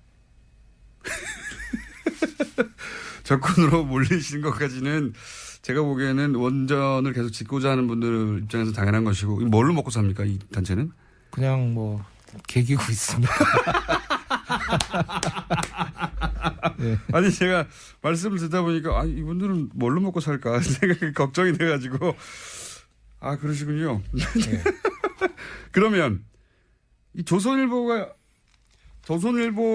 아닙니다만은 근데 조선일보 대표적으로 이런 기사를 너무 많이 쏟아내가지고 조선일보를 예를 들어서 말씀드리는 건데 며칠 전에도 말씀드렸다시피 포항 지진 250배가 와도 안전하다고 완전 단정하고 있으니까요. 그래서 저희가 모셨는데 이런 조선일보가 이 기사 계속 쏟아내는 이유는 뭡니까 그럼? 글쎄요, 뭐 광고주를 우대한다고 생각을 하기도 하고 광고주를 우대한다. 네, 두 번째는 원자력이 굉장히 애국주의적이고 민족주의적인 성향이 강합니다. 왜냐하면 전 세계 어딜 가도 원자력을 하겠다는 나라는 전부 좀 국방 쪽 또는 국가 애국적인 그런 힘이 굉장히 강하거든요. 예, 그런 쪽의 세력들은 예, 그러다 보니까 이제 이런 원자 폭탄 뭐 비슷한 거 이렇게 연관 기술인데 이런 거를 왜 또는 잘 갖고 가지고 수출해 가지고 해야지 뭐 이런 돈의 관점에서 예. 실제 조선일보가 광고를 많이 받습니까? 전번에 한번 데이터 나온 거 보니까 제일 많이 받던데요. 국회에서 조사 한번 한 것 같습니다. 신문에도 나오고. 한국 수력원자력 이런 곳에서. 예. 그렇게 연결할 수도 있고 거꾸로 조선일보가 그런 얘기를 하니까 거기다 광고를 많이 줄 수도 있고. 두 가지 다입니다. 두 가지 다. 그리고 친원전 쪽이에요. 지금까지 쭉 보면 조선일보는 친원전 쪽입니다. 그러다 보니까 이렇게 단정적인 기사를 썼는데 그 기사를 보고 이게 말이 되냐. 저는 친원전 반원전이 아니거든요. 그런데 친원전을 하더라도 이렇게 하면 안 됩니다. 안전을 호도하는 식으로 얘기를 하면 안 되는 거죠. 우리가 애초에 왜 이 양산단층 있는 쪽에다가 이렇게 원전을 많이 지었습니까? 하필이면? 양산단층이 활성화돼 있다고 보지를 않았죠. 처음에. 그때는. 예. 그때는 우리나라는 지진이 안 일어난다고 생각하고. 최근에 5.0 이상 나온 게 작년에 울산 앞바다에 처음 나왔죠. 사실 양산단층이 그 뒤에 그 전부터 이제 학설 또는 여러 가지 주장들이 활성화돼 있다 이렇게 얘기가 많이 나왔었죠. 사실은. 그랬는데 실제로 작년부터 5.0 이상이 4번이나 나왔죠. 지금까지. 그러니까 여기다가 잔뜩 원전을 지었을 당시만 하더라도 대표님도 우리나라 여기 뭐 지진 없어 이렇게 생각하신 거죠? 제 기억이 없으니까요. 그러니까 지진이 안 일어난다고 생각하고 원전을 거기다 지었고. 예. 그래서 이제 그 당시 지방가속도 0.2G를 적용한 거는 그 당시 전 세계적으로 보편적으로 이제 안정된 집안에서는 0.2G를 표준으로 채택하고 있었거든요. 지금은 이제 좀 강화되는 추세입니다. 그런데 0.3G로 올리고 뭐. 예. 그렇군요. 근데 안정된 집안에서 기준 0.1을 지었고 거기는 지진이 없다고 생각했으니까. 근데 지금 지진이 일어나고 있다. 그럼 안전 기준을 더 강화해야 되고 지금 제대로 돌아가 있는지 한수원이 아니라 독립적인 기관에서 점검을 나가봐야 되겠네요. 그거는 지금 하고 있는 걸로 알고 있습니다. 중요한 거는 이제 킨스 원안이 킨스랑 이제 합동으로 이렇게 작업을 하고 있어요. 그래서 그런 것들이 잘 지켜지리라고 생각하지만은 저희들 이제 객관적으로 이래 쭉 뭐 주마간산으로 이래 볼 때는 좀 안전 보강이 좀 현장 상태 그거를 제대로 보고 보강을 하고 이렇게 해야 되는데 사실 돈이 들어가는 거잖아요. 그 사업자에 맡겨서는 될 일이 아니라고 봅니다. 이걸 사업자에 맡기면 안 된다. 한수원에 맡기면 안 된다. 돈이 들어가는데 사업자는 어떻게든 유리한 방향으로 가려고 그러겠죠. 그건 뭐 고양이 앞에 생선을 주는 그런. 이거 얘기를 좀 더 들어봐야 되겠는데 오늘은 저희가 일부만 할게요. 일부만 하고요. 그러니까 원전의 설계와 제작에 직접 참여하셨고 한수원에 계셨었고 한국원자력연구원에 계셨었고 그리고 이제 원전을 반대하는 입장이 아닌데도 불구하고 지금 수준으로 이렇게 쭉 가서 이렇게 안전을 단정하고 가서는 안 되고 큰일 나죠. 한수원에 모든 걸 맡겨서도 안 된다. 그럼요. 구조적인 문제가 있는 거예요. 지금 안전이 불안한 게 한수원이라는 또는 원자력 산업계 전체가 구조적인 문제가 있는 거예요. 그 구조적인 문제를 저희가 다시 한번 다음 주에 한 번 더 나오시죠. 아이. 대전에 계신 분인데 저희가 멀리 오셨는데. 이 얘기거리가 아주 긴 이야기거리네요. 이게 원전을 반대하는 입장이 아닌 분이 하시는 얘기라, 그리고 설계에 직접 참여하시는 분이라 저희가 좀 새겨들어야 될 것 같습니다. 오늘 일부 하고요. 다음 주에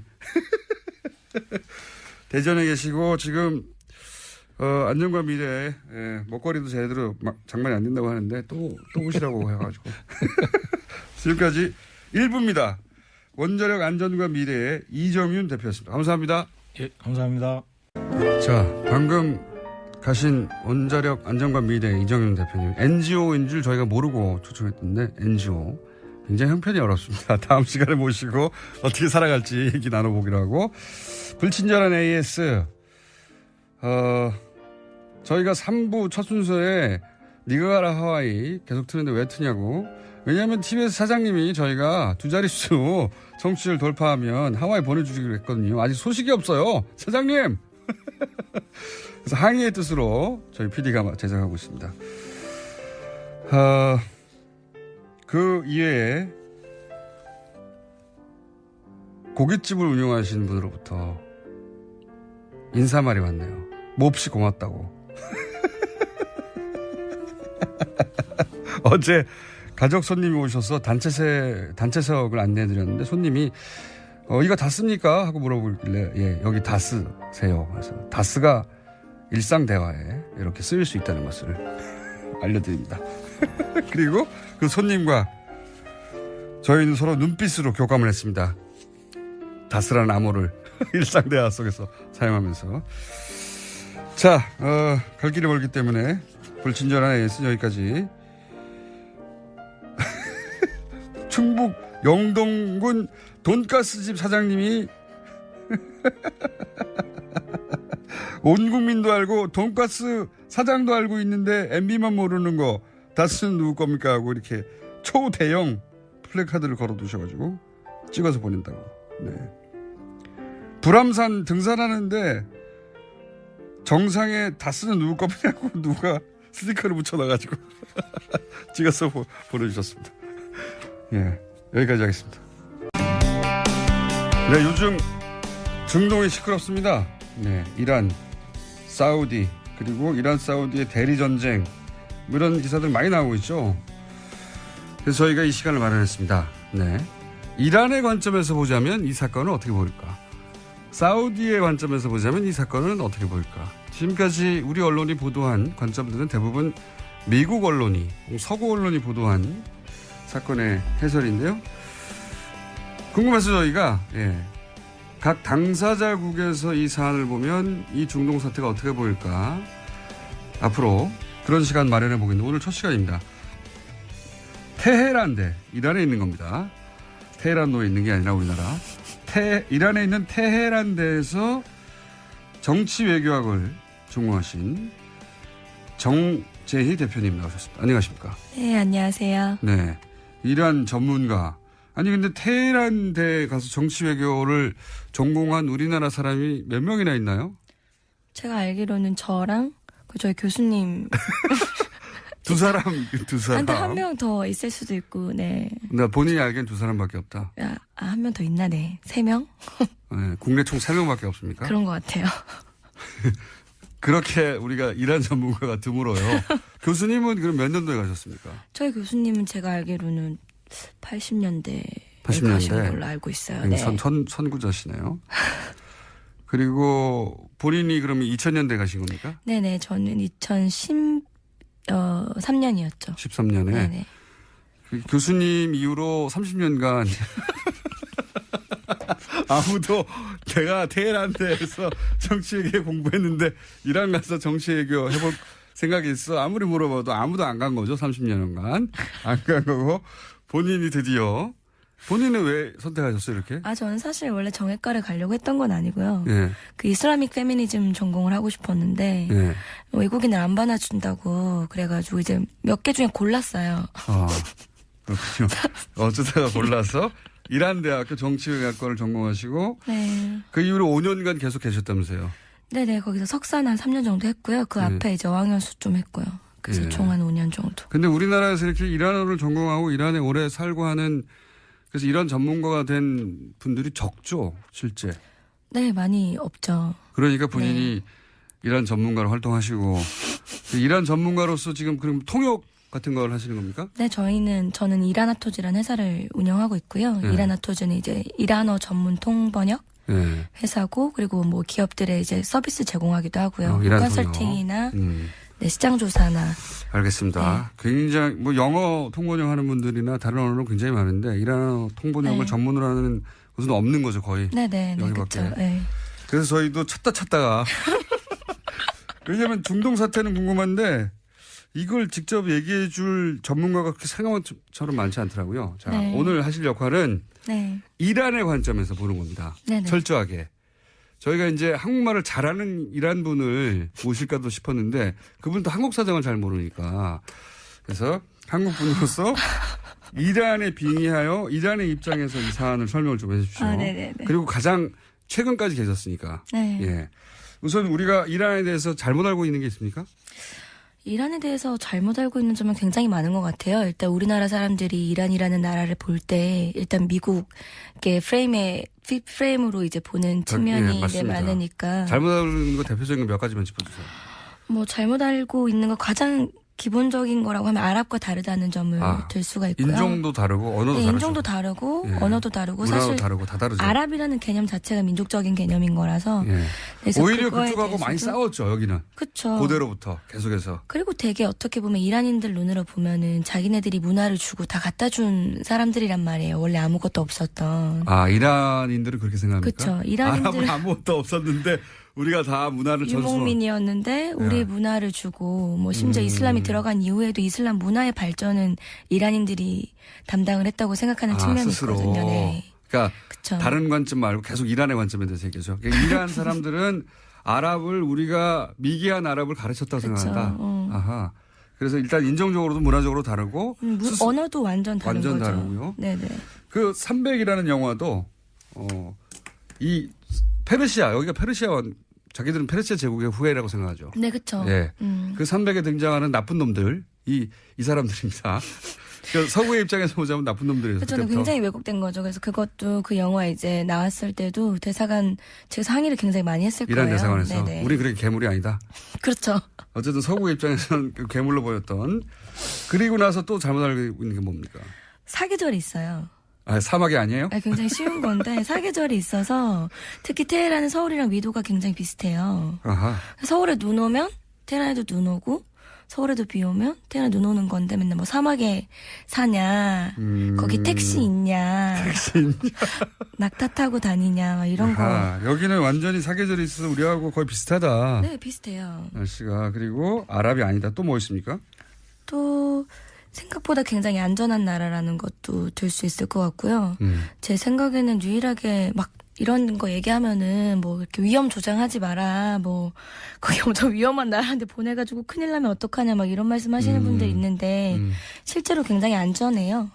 그래서 여자분이 혼자 가셔서 여행하셔도 크게 무리가 없는 나라고 그것도 굉장히 오해 많이 하시더라고. 위험한 뭐 전쟁 중인 거 아니냐. 왜냐하면 그 지역 전체가 불안하다고 생각하고 네, 있으니까요. 그렇죠, 그렇죠. 그래서 이란은 아랍하고 묶여서 중동으로 들어가고 거기는 항상 전쟁이 있고 내전이 있고 그런 나라 IS. 네. 근데 그런 치안이 좋은 국가다. 네, 치안이 잘 돼 있어요. 약간 어떻게 보면 약간 독재 국가라고 볼 수도 있기 때문에 치안이 잘 돼 있어서 안전하고 그리고 막 미국인을 뭐 실제로 복원하면 뭐 굉장히 싫어하고 반감을 네, 가지고 있고 그럴 거라고 생각하는데 오히려 국민들 개개인으로 보면은 미국에 대한 뭐 선망 갈망 이런 것도 굉장히 큰 나라라고 볼 수 있고 네. 젊은 세대는 특히. 재밌더라고요 그런 점이. 네. 우리가 잘못 알고 있었던 점들이 그러하고 자 이거 벌써 이 얘기는 하면 엄청나게 길어질 얘기들이라 이제 오늘은 맛배기로 여기 볼 거예요.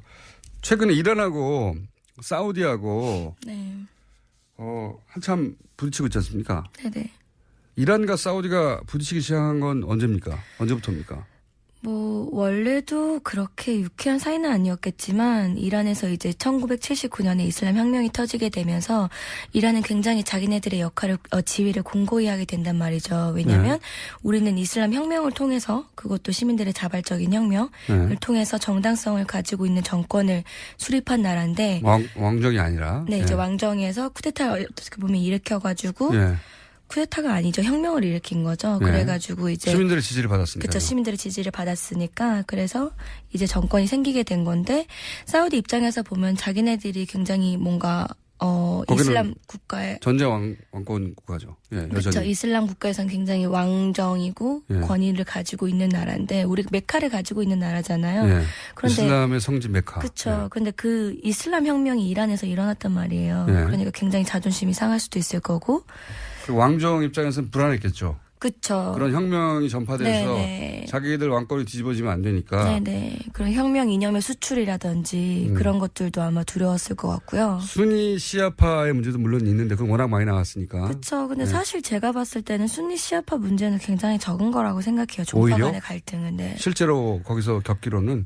네. 실제로는 사실 뭐 시아파 사람들도 순위파 사원에 가서 얼마든지 기도를 할 수 있고. 아 그래요? 네, 그런 거에 그렇게 닫혀 있지 않아요. 실제로 순위 시아 보면 서로 죽이려고 그러지 않아요? 그렇지 않아요. 실제 가서 보면 다 무슬림이기 때문에 사실 형제라고 생각을 하고 이걸 정치적으로 이용하는 사실 패권 문제인 거지. 누가 더 강력해질 수 있느냐 하는 중동 순위 시아는 안에서 그 안에서 명문으로 사용하는 거지. 네네, 실제 순위시아 사람 그 각각의 사람들이 서로를 막 실제로 적대시하고 표면적으로 그런 건 느껴지지 않는다. 네네 그런 건 아닌 거죠. 네.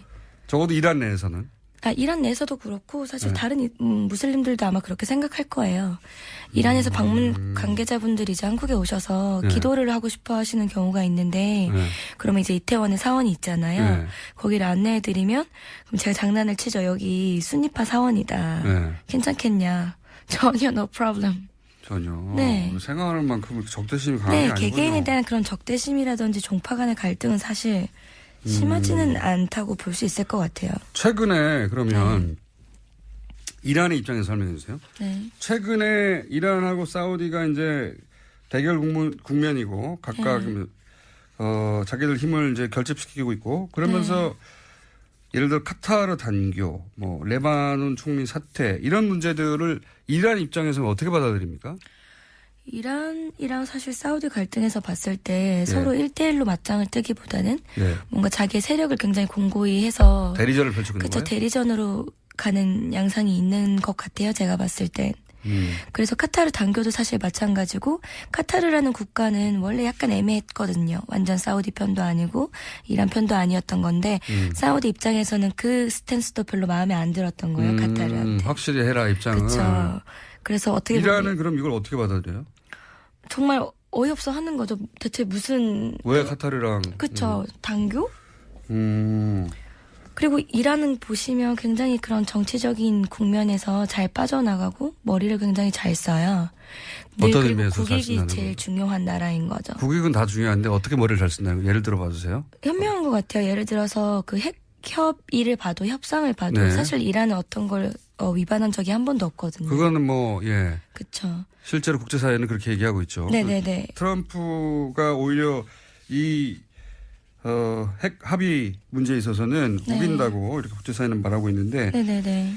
그러면 이렇게 IAEA 보고서를 준수하는 것도 빌미를 주지 않으려고 하는 거다? 그렇죠. 이란 입장에서는 전혀 자기네들은 그 명분이 생기는 거죠.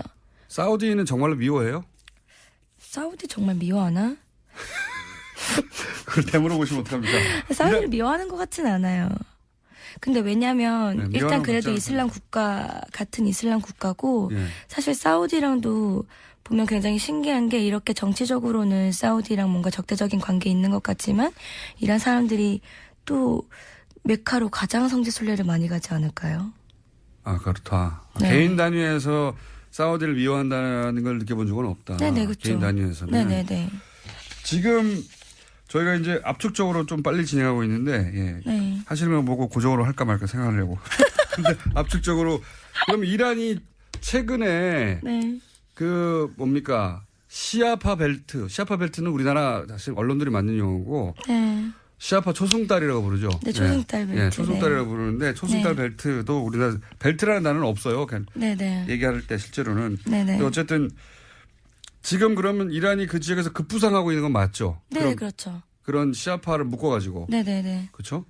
거기에 대해서 이란 사람들 스스로는 굉장히 자부심을 갖고 있습니까? 자부심을 가지고 있다기보다는 사실 이게 지금 주목하고 있는 건데 옛날부터 이란은 굉장히 시아파 국가들의 형님 국가? 네, 그렇죠. 라고 볼 수 있었어요. 그래서 어떤 사건이 터졌을 때마다 뭐 시리아도 그렇고 뭐 내전이 일어나서 이제 여기까지 해야 난민들이 되겠습니다. 아쉽네요. 다음 시간 또 만나겠습니다. 정재희 대표였습니다. 안녕. 네, 감사합니다. 안녕하세요. 김호준입니다. 지난 일요일 국정원 태스크포스는 국정원 감찰실에서 작성한 댓글 수사 대책 내부 보고서를 확보했습니다. 이 내부의 보고서에 따르면 댓글 수사 대처에 박근혜 정권의 명운이 걸렸으며 진상이 드러나면 국정원이 존폐 위기에 내몰릴 것이라고 자체 분석하고 있습니다. 국정원 스스로 자신들이 한 일이 박근혜 정권과 조직을 무너뜨릴 범죄라는 걸 스스로 잘 알고 있었던 거죠.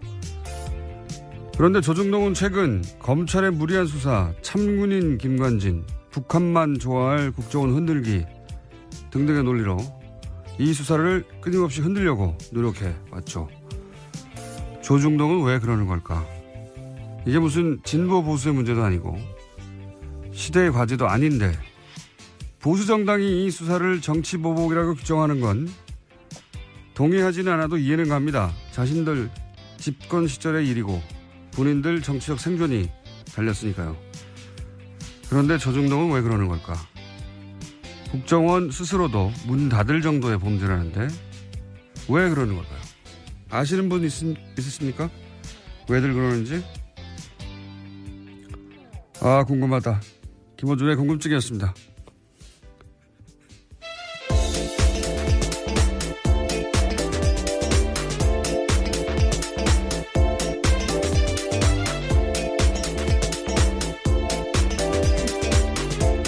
시사인의 김은지입니다.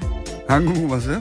네, 궁금하다는 말씀이 너무 진심인 것 같아서요. 옆에서 웃었습니다. 아, 궁금해요, 저는. 예. 왜 이러는 걸까? 본인들이 정권을 직접 운영했다고 생각하는 걸까요? 참. 이게 무슨 자기들의 생존과 직접 연결된 것도 아닌데요. 예. 아, 궁금해요. 아시는 분 있으면은 저희들한테 문자 좀 보내주십시오. 왜냐하면은 본인들도 생각해보면 어렵다고 하는 그 언론고시 도 통과하고 우리나라의 제일 큰 매체사 아닙니까? 거기 들어가서 왜 그런 수준 낮은 주장을 뒷받침하기 위해서 자기 이름을 쓰는 건지. 예를 들어서 전직 국정원장 뭐 구속하면 김정은이 좋아한다. 굉장히 허접한 논리거든요. 아, 참. 그 말을 듣고 누군가 와 정말 그렇구나. 전직 국정원장들 구속하면 안 되겠구나. 말이 됩니까? 야, 이해하고 싶은데 이해가 저는 안 돼가지고. 자, 전직 국정원장 구속 얘기 또 해볼까요?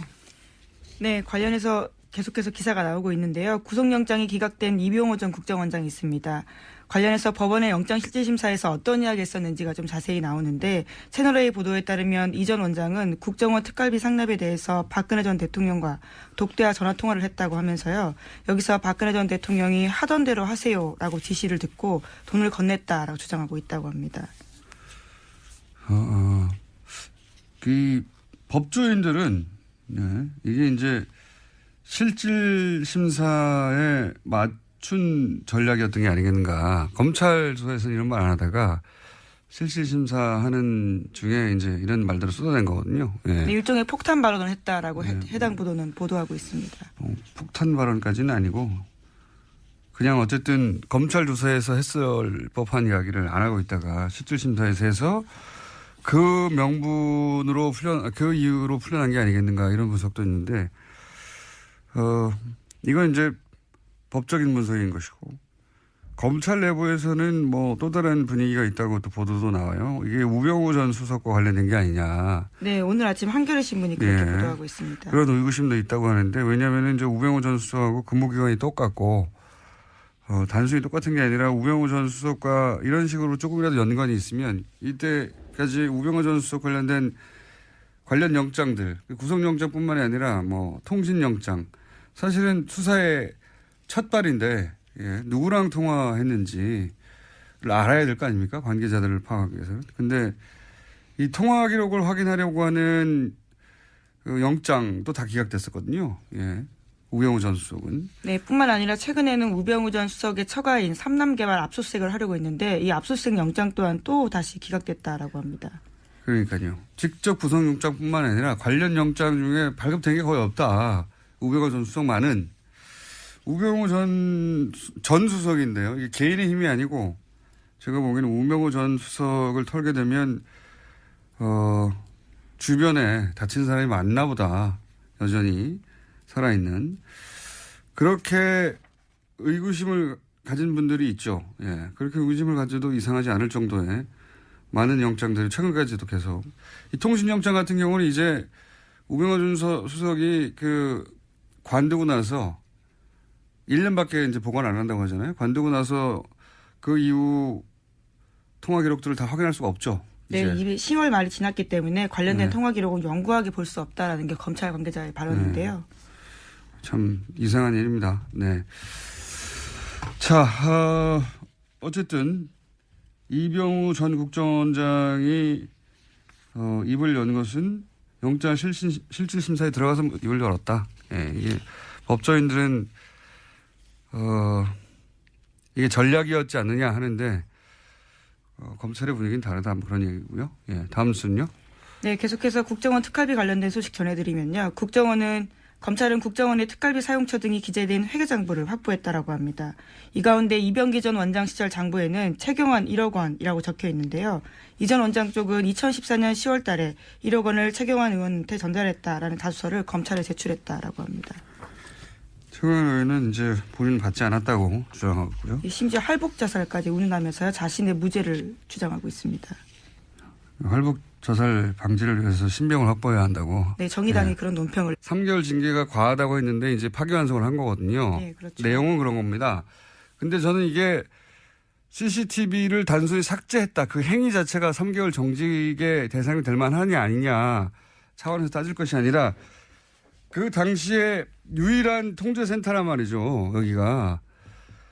이 세월호라고 하는 사건의 진실을 밝혀내는 조각 일부로 작용할 수 있는 거였어요.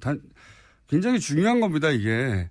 자신들의 근무 태만을 숨기려고 한 걸로 한정했는데 그렇지 않을 수도 있어요. 왜냐하면 당시 이제 관제센터 세월호하고 주고받았던 그 무선 교신 기록 이게 나중에 편집됐다는 게 언론을 통해서 여러 차례 지적됐지 않습니까?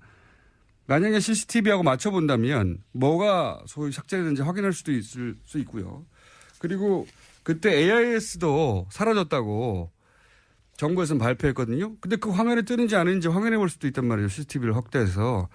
그러니까 이 CCTV의 삭제는 사실은 세월호와 관련된 진실을 밝혀내는데 중요한 정보가 될 수도 있었던 화상 정보 일부를 유일하게 존재하는 당일날 그걸 삭제한 거예요. 네, 당시 검찰이 김 씨를 또 공영전자 기록 손상 등의 혐의로 기소한 바가 있는데요. 그런데 대법원에서는 이 혐의에 대해서 무죄가 난 바가 있습니다. 이 CCTV 영상을 삭제했다는 게 단순히 근무 태만을 숨기려고 했다라고 축소해서 볼 일이 아니라고 저는 보는데 여하간 지금 벌어지고 있는 재판은 그렇습니다. 정직 3개월. 그 CCTV를 삭제는 굉장히 큰 제목 같잖아요. 세월호와 관련돼서. 진실 일부를 파악할 수도 있을지도 몰랐을 CCTV를 삭제했다고 하는 건데 지금 다투고 있는 건 그 삭제한 당사자 징계 여부입니다. 예, 징계 3개월 여부를 다투고 있습니다. 이렇게 끝날 일이 아니라고 봅니다. 저는. 자, 트럼프는 어떻게 돼가요? 네. 미국의 핵무기 최고사령관이 트럼프 대통령의 핵공격 지시가 위법적이면 거부하겠다라는 사실을 밝혔는데요. 최근에 미국 내에서 트럼프 대통령의 핵전쟁 개시 권한에 제동을 걸어야 한다라는 의회의 움직임이 있는 상황에서 나온 발언이라서 주목되고 있습니다. 그러니까요. 예. 저희가 지속해서 조금씩 전해드리지만 트럼프 대통령이 미국 내에서 특히 정치권에서 대우를 못 받습니다. 요즘. 대우를 못 받을 뿐만 아니라 대통령 권한 자체를 제약해야 한다는 청문회가 있었어요. 예, 말만 하는 게 아니라 실제 청문회도 있고 그렇습니다. 상황이 그렇다. 트럼프 뉴스는 재미있는 뉴스이기 때문에 저희가 계속 관련 뉴스가 나오면 전해드리겠습니다. 여기까지 하겠습니다. 시사인의 김은지였습니다. 감사합니다.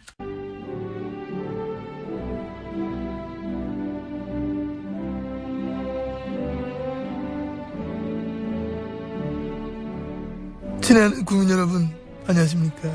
여러분의 귀염둥이 MB 인사 올리겠습니다. 국민 여러분 저 잘 갔다 왔습니다. 아시죠? 저 바레인 갔다 온 거. 거기 가서 나는 우리 대한민국의 발전상과 민주화에 대해서 막 강연을 하고 왔습니다. 국격을 완전 높이 보고 왔습니다. 국격이 막 MB 덕에 팍 높아졌다.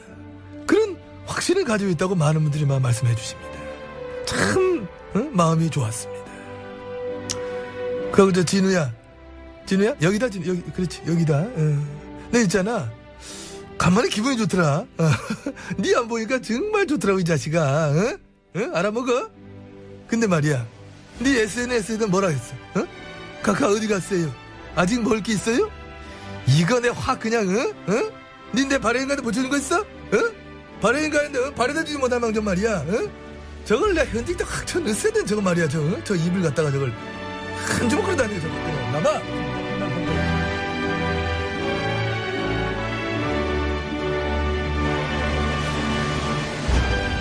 자, 잠시 쉬었던 다스는 누구 겁니까 프로젝트 시사인의 주준우 기자. 안녕하십니까. 이제는 뭐 일주일에 2번씩 나오는 안원구 전 대구지방국세청장님 나오셨습니다. 예, 안녕하십니까. 네. 요즘 JTBC가 자꾸 특종을 빵빵 터뜨리고 있어요. 네. 특종인데 사실 저희가 2달 전쯤에 했던 이야기, 실명을 밝히지 않고 했던 이야기를 이제 JTBC는 실명으로 그렇습니다. 예를 들어서 다스 전 경리팀장 최동영 팀장 실명 인터뷰가 나왔어요. 여기 보면은 그때 저희가 했던 얘기하고 맥이 닿는 이야기, 대통령 이후로도 연말에 경영보고서를 따로 이명박 전 대통령이 보고했다. 이런 얘기를 했거든요. 안가에서 했다고. 네. 근데 어디서 했다는 얘기는 이 JTBC 보도에는 없었는데 이거 안가에서 했다는 거잖아요, 이게. 네, 저희가 안가에서. 네. 그분입니다. 네, 네. 그렇습니다. 저희는 이름을 안 밝혔는데 여기는 이름을 밝혀버려가지고. 네. 여기는 신빙성이 확 올라가고. 아니, 그게 아니라 김어준이어서 그렇죠. 그것도 있고 2달 전에는 실명을 밝힐 수 없는 상황이었거든요. 아니 밝힐 수도 있었는데요.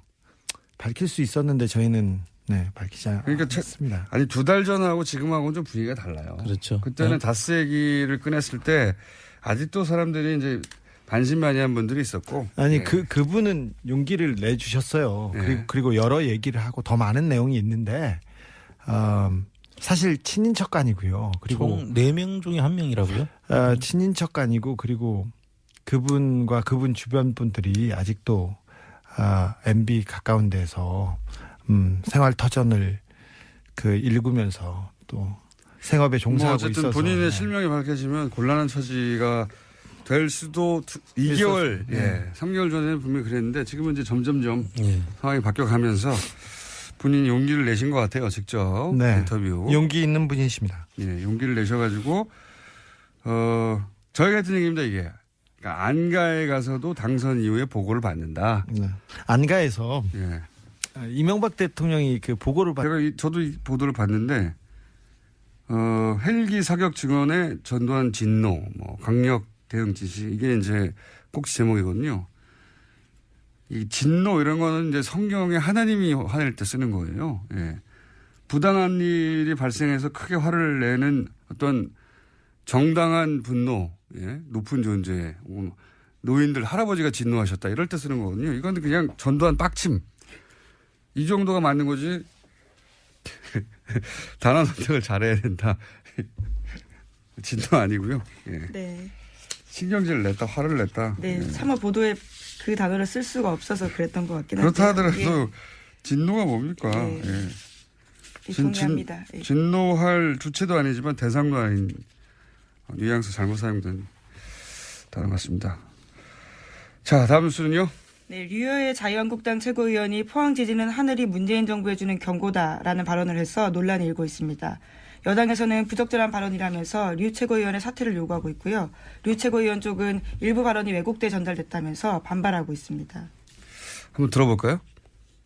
이번 포항 지진에 대한 문 정부에 대한 하늘이 준엄한 경고 그리고 천심이라고 하는 지적들이 나오고 있습니다. 이게 이제 검색어가 한 연이틀 정도 계속해서 관련 검색어 올라왔었는데 본인이 해명을 했죠. 네, 누군가가 제 발언을 왜곡해서 포항 민심을 자극하고 있다라는 건데요. 자신의 발언을 왜곡하는 가짜 뉴스에 대응하겠다라는 이야기도 했습니다. 그래서 이제 자기는 천벌이라는 말을 한 적이 없다. 이렇게 해명을 했는데 하늘이 준 경고하고 천벌하고는 어떻게 다른 겁니까 이게.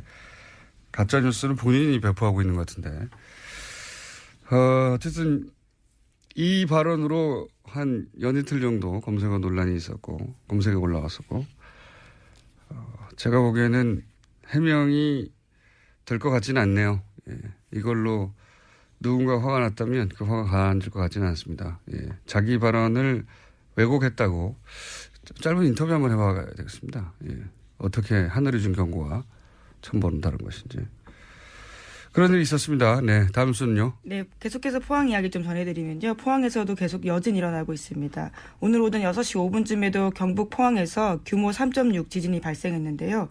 지금까지 여진이 총 58차례, 그러니까 58차례 일어났다라고 합니다.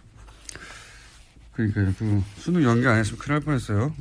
근데 또 문제는 일주일 후에도 또 여진이 있는 게 아닌가. 여진이 있을 수도 있죠. 그건 뭐 사람이 예상할 수 없는 일이라. 근데 좀 다른 것은 그럴 수도 있다는 마음을 먹고 그런 예상을 하고 들어가는 것과는 완전히 다르니까요. 여진이 계속 있다고 합니다. 아직도. 자, 다음 뉴스는요. 네, 국민의당 정동영 의원이 당내 반안철수 조직인 가칭 평화개혁연대를 만들겠다고 했습니다. 내일 바른정당과의 통합을 논의하는 당내 워크숍에서 의원들에게 창립 서명을 받아서 공식 출범시키겠다라는 계획인데요. 천정배 의원이 거기에 동참하기로 했습니다. 하지만 안철수 대표는 바른정당과 통합 의지를 분명히 하면서요. 안철수 대표와 호남 중진들 사이에 정면 충돌이 일어날 것으로 보입니다.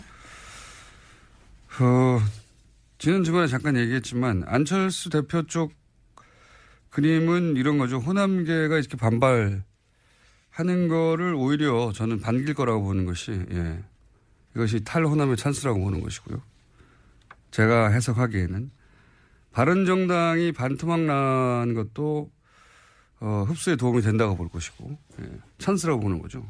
그러면서 이제 영호남, 화합 이런 레토릭, 수사도 사용 가능하고 그러면서 이제 중도 보수를 천명하고 자유한국당 지방선거 이후에 자유한국당이 성과를 못 내면 이탈자가 생길 테니까 그래서 중도 보수의 적자가 되겠다.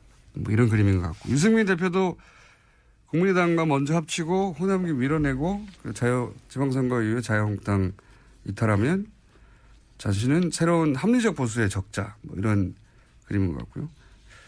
비슷한데 차이가 있다면 안철수 대표는 바른정당을 탈호남 중도보수로 변신하는 도구로 쓰겠다는 거죠. 유승민 대표는 국민의당을 거꾸로 탈영남 합리적 보수로 변신하는 도구로 쓰려는 거고 이게 뜻대로 되겠느냐. 호남계는 만만한가. 홍준표 대표는 가만히 있나. 홍준표 대표도 그림이 있거든요. 제가 보기엔 지방선거 때 시도지사 6석 2석 당선시키고 나서 본인이 보수를 살려낸 적자, 이렇게 보수를 살려낸 사람, 그래서 대표 사퇴하고 대권 준비하겠죠. 다들 계산이 다 있어요. 민주당은 또 가만히 있겠습니까? 지지율도 거의 50% 육박하는데 그런 그림들이 열심히 그려지고 있다. 그런 그림이 그림대로 되는 꼴은 못 봤어요. 제가 못 봤는데 어쨌든 살아야 하니까 각자 열심히 그림을 그리고 있는 중입니다. 다음 뉴스는요. 하나 둘 정도 할 수 있을 것 같습니다. 네, 대법원에서 세월호 참사 당일 진도 해상교통관제센터 CCTV 영상을 삭제한 센터장에 대한 정직 3개월 징계 처분이 적절하다라고 밝혔습니다. 센터장이던 김모 씨가 제기한 정직 취소 소송 상고심에서 김 씨가 승소한 원심을 파기하고 김 씨 패소 취지로 사건을 광주고법에 돌려보냈는데요. 김 씨는 세월호 참사 직후에 국회가 사고 당일에 CCTV 자료를 제출하라고 요구하자 영상 원본을 삭제했습니다. 거기에는 일부 관제 요원들이 자거나 놀고 있는 장면들이 담겨 있었기 때문입니다. 저는 이 사건을 좀 더 심각하게 보는 것이 이제 이게 그 사건의 개요는 이런 거거든요. 당시 VTS 관제센터 센터장이 CCTV를 제출하라고 했더니 삭제해버렸다. 왜냐하면 보통 뭐 3명이 근무해야 되는데 하루만 한 사람만 근무하고 2사람은 자고 뭐 이런 장면이 잡혀 있었는데 삭제했다. 그래서 징계를 내렸던데 그게 뭐냐면 3개월 정직이에요. 단순히 3개월 정직. 근데 여기에 대해서 부당하다고 이제 소를 제기해서 처음에는 받는 특징이 뭐냐면요. 정면으로 얼굴을 안 봐요. 아, 그래요? 네, 이렇게 쭈르륵 3명이 앉아 있으면 네. 얼굴을 안 보고 다른 데를 쳐다보고 있어요. 다른 데를 쳐다보고 있다가 그래. 그리고 정확한 멘트를 안 하시고 정확한 그 지시를 안 하고 그래 네가 해봐. 네가 가서 해봐. 저는 그게 이제 그 잠재의식 어딘가에 이게 잘못하면 걸리면 문제가 될 수 있다는 죄의식 같은 거나 죄의식은 없는 것 같은데 걸리면 내가 그때 무슨 말을 했는지 나올 수가 있으니 이게 항상 머릿속에 있는 게 아닐까. 많은 사람들이 그렇게 얘기하더라고요. 네. 명확한 지시를 하지 않는다. 네, 그런 것도 있고요. 또 한편으로는 이분은 같이 이게 수행하는 사람들하고 겸상을 안 하시잖아요. 그렇죠. 네. 겸상을 안 하시고 이게 좀 차이가 있다. 다른 사람이다. 이런 생각을 꼭 하시는 것 같아요. 이 이명박 대통령이 전에 그 재벌가 그러니까 현대가에서 머슴으로 살았다는 얘기를 몇 번 하면서 자기가 가지고 있는 그런 의식적 괴리 뭐 이런 것 때문에 그렇지 않을까 또 좀 생각해 봅니다. 하여튼 뭐 보고받았을 때 디테일 설명을 받았다는 얘기를 하는 거죠. 네. 어떻게 그 보고를 했냐 그러면 정면을 보지 않고 옆을 쳐다보고 이렇게 얘기했다고. 그분 스타일이십니다. 예. 자, 그리고 또 이 최동용 전 팀장에 따르면은 정호영 특검이 굉장히 수상합니다. 뭐 수상하다는 얘기는 여러 차례 해왔는데 여기서 이제 언론이 이미 보도된 것만 얘기하자면 우선 비자금을 찾아냈는데 예. 그게 문제가 안 되게 회사로 돌려넣고 장부를 잘 처리해라. 예. 라는 식의 이제 처리 방법을 알려주고 그러자 이명박 전 대통령이 이걸 실제 그런 식으로 처리했다는 거 아닙니까? 예. 비자금 돌려줬다. 이동영 씨가 그 일을 했다는 것이고요. 2008년 2월 달 이야기죠. 예. 그 당시 이동영 씨는 이제 이상은 씨의 예. 아들. 이명박 대통령 형의 아들. 예. 최대 주주죠 현재. 최대 주주의 아들이 그때 가서야 다스에 들어갑니다. 이 일을 하러. 그래서 이분이 그 당시에 이 처리를 하는데 관여를 하고 그때 이명박 씨가 다스에 가서 일을 하라고 그래서 그때부터 일을 시작했다는 분인데요. 여기서 디테일이 조금 다른 부분이 있는데요. 뭐 최동영 씨가 다르다는 게 아니라 비자금은 많았어요. 그때 정호영 특검에서 발견된 비자금 덩어리가 한 서너 개 있었는데 그 중에 하나를 처리한 게 이 120억이고요. 100억 원대 비자금은 또 따로 있었다. 네, 사라졌어요. 이미 해서 먹었어요. 이미 해서 먹은 100억 원대가 하나가 있고요. 그 이후에 그 찾아낸 그 또 저희가 그 얘기했던 외환은행에서 찾은 100억 원 수표 한 장. 네. 그 경주 외환은행. 지난 시간에 얘기했어요. 비자금 덩어리가 몇 군데. 수표로 100억 원짜리 하나 자기 수표로 찾아왔다. 그러니까 이 120억짜리 그리고 100억대 사라진 비자금 그리고 100억 생긴 거. 그 다음에 그 정호영 특검이 수사를 하다가. 근데 요 세 덩어리를 당시 정호영 특검이 알고 있었죠. 이미 알고 있었다. 알고 있었는데 덮었습니다. 이거 말고 다스로 돌아간 120억만 얘기하고 있는데 그 외에 더 있었다. 더 있습니다. 더 있습니다. 네. 기자분들이 이 부분에 대해서 좀 취재에 나서 주셔야 됩니다. 2010년도에 그 당시에 특검 당시에 그리고 우리 이시영 씨, 각하의 아들 이시영 씨가 삼성동 힐스테이트에서 살고 있었는데 43평 6억 4천만 원 전세를 살고 있었습니다. 근데 그 돈도 이명박 대통령의 비자금입니다. 일부는 이상은 회장이 큰아버지가 빌려줬다 이렇게 얘기했는데 큰어머니는 우리는 돈 준 적 없어요 이렇게 얘기하고요. 그 베란다에서 그냥 놔뒀던 돈을 그냥 갖다 줬다고 이렇게 얘기를 했어요. 그런데 그 큰어머님은 누구 베란다에 놔뒀던 돈을 갖다 이상은 씨, 구이동에 있는 이상은 씨 자택에서 베란다에서 돈을 꺼내서 줬다고 얘기했는데 그럼 이상은 씨 돈이라고 봐야 되는데 그게 아니라 자신들 돈이 아니다 그 돈은? 돈이 아니라고 얘기를 했어요. 거기 자기들이 관리만 현금을 하고 있었을 뿐 자기들 돈이 아니다. 네, 6억 4천만 원 중에 그리고 그 청와대에서 나온 국권 화폐 그리고 돈 여기에 특수활동비로 의심될 만한 돈이 또 포함되어 있습니다. 그때 내곡동 사저에도 그런 지금 스토리가 지금 있는데 내곡동 사저를 그 내곡동 사저를 이시영 씨가 천천히 좀 말 더듬지 말고 너무 많아서요. 비자금 덩어리가 너무 많아서 지금 아니, 빨리 말하는 건 좋은데 네. 빨리 말하면 더듬거든요. 죄송해요. 더듬이에요. 자 그리고 내곡동 땅 기억하시죠? 잠깐만 정리하고 자 당시 힐스테이트 네. 이시영 씨 이명박 전 대통령의 아들 이시영 씨가 거주하던 힐스테이트 몇 네. 평? 43평. 43평 얼마? 전세 자금 6억 4천만 원. 전세 자금 6억 4천. 대치동에 있는 모 공인중개사에서 돈을 한 번에 냈습니다. 한 번에 냈는데 이 6억 4천이 이명박 전 대통령의 비자금 일부. 네. 그리고 이상은 회장이 관리하고 있던 현금 일부. 네. 그리고 특활비 일부가 섞여 있을 가능성이 있다. 그렇죠. 그 중에 확실한 거는 뭡니까? 이상은 씨가 관리하고 있던 현금과 비자금 일부일 가능성이 아주 높다. 네. 근데 그 특검에서 이상은 그 회장은 이분은 조사를 제대로 안 하고요. 그 삼성병원 19층에서 누워 있다가 그냥 받았어요. 받았는데 그때 내가 줬다 이렇게 얘기를 했는데 큰어머님께서는 우리는 준 적이 없어요 이렇게 얘기를 했어요. 그러니까 자신들의 재산은 아니다. 네네. 이런 의미다. 준 적이 없다고 얘기했는데 그냥 특검에서 그냥 덮었죠. 덮었다. 네. 이거 말고 차후에 내곡동 땅이 드러나고 내곡동 특검에서도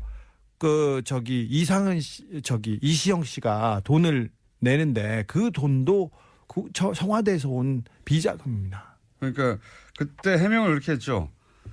내곡동 사저 생각나시죠? 다들. 예. 특검도 한번 했는데 거기서 뭐 다 털어줬지만 이때도 이상은 씨로부터 돈을 받았다. 빌려서 네. 이 땅값을 냈었는데요. 인권 측면에서의 논평이죠. 예. 재밌는 논평이었어요. 아마 배달 사고 뭐 이런 걸 주장하겠죠. 본인은 받은 적이 없다고까지 할 것 같고. 그리고 이제 여기서 40억 원 정도를 추려낸 것이고 그거 말고 추가 30억 원이 더 있다는 거 아닙니까? 지금? 네, 장부가 확보됐기 때문에요. 그와 관련된 수사도 계속 진행 중이라고 합니다. 그러니까 이제 박근혜 전 대통령이 받았다는 40억 말고 30억이 또 비는데 이 40억에 대해서는 국정원장 3명 모두 박근혜 전 대통령이 달라고 줬다는 거고 이 30억에 대해서는 동시에 3명 다 함구하고 있어요. 예. 그렇다는 얘기는 40억은 박근혜 전 대통령한테 책임을 넘기면 된다고 생각하는 거고 이 30억은 국정원장 본인들의 책임하에 뭔가 쓰여진 돈이다. 이렇게 추정할 수는 있죠. 예. 30억이 더 있습니다. 예. 다음 뉴스는요. 네, 뿐만 아니라 박근혜 정부뿐만 아니라요. 이명박 정부 당시에도 특수활동비가 청와대에 상납된 사실에 대해서 오늘 아침에 한국일보가 보도했는데요. 이명박 정부 시절 민간인 불법 사찰을 폭로했던 장진수 전 주무관의 또 다른 폭로입니다. 자신이 2009년 7월 달에 국무총리실 공직윤리지원관실에서 처음 출근했는데 이때 특수활동비를 청와대에 상납해달라라는 요청을 받았다라는 겁니다. 그래서 실제로 1년 동안 꼬박꼬박 상납했다라고 합니다. 장진수 전 주무관 오랜만에 이름 듣네요. 예.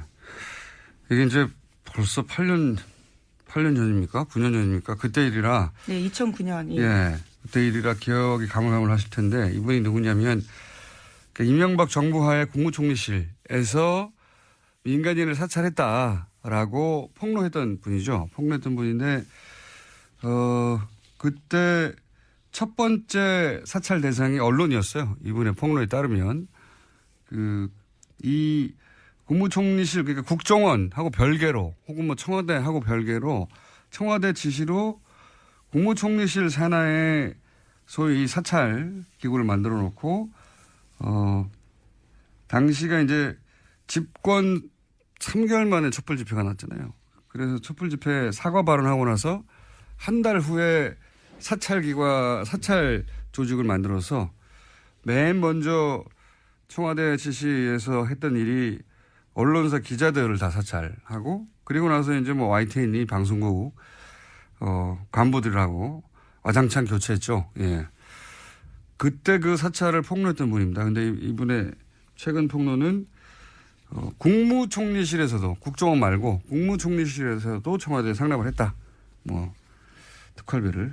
심지어 그 돈으로 아예 고용되어 있지도 않은 전직 경찰관한테 월급을 줬다라는 건데요. 그런 불법적인 사찰 업무에도 돈이 다 쓰였다라는 사실을 폭로하고 있습니다.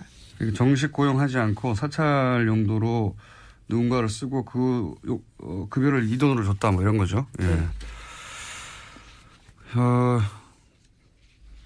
이명박 정부 내에서도 이제 특활비 관련 내용들이 더 나오겠네요 앞으로. 예. 네, 굉장히 구체적으로 진술하고 있어서요.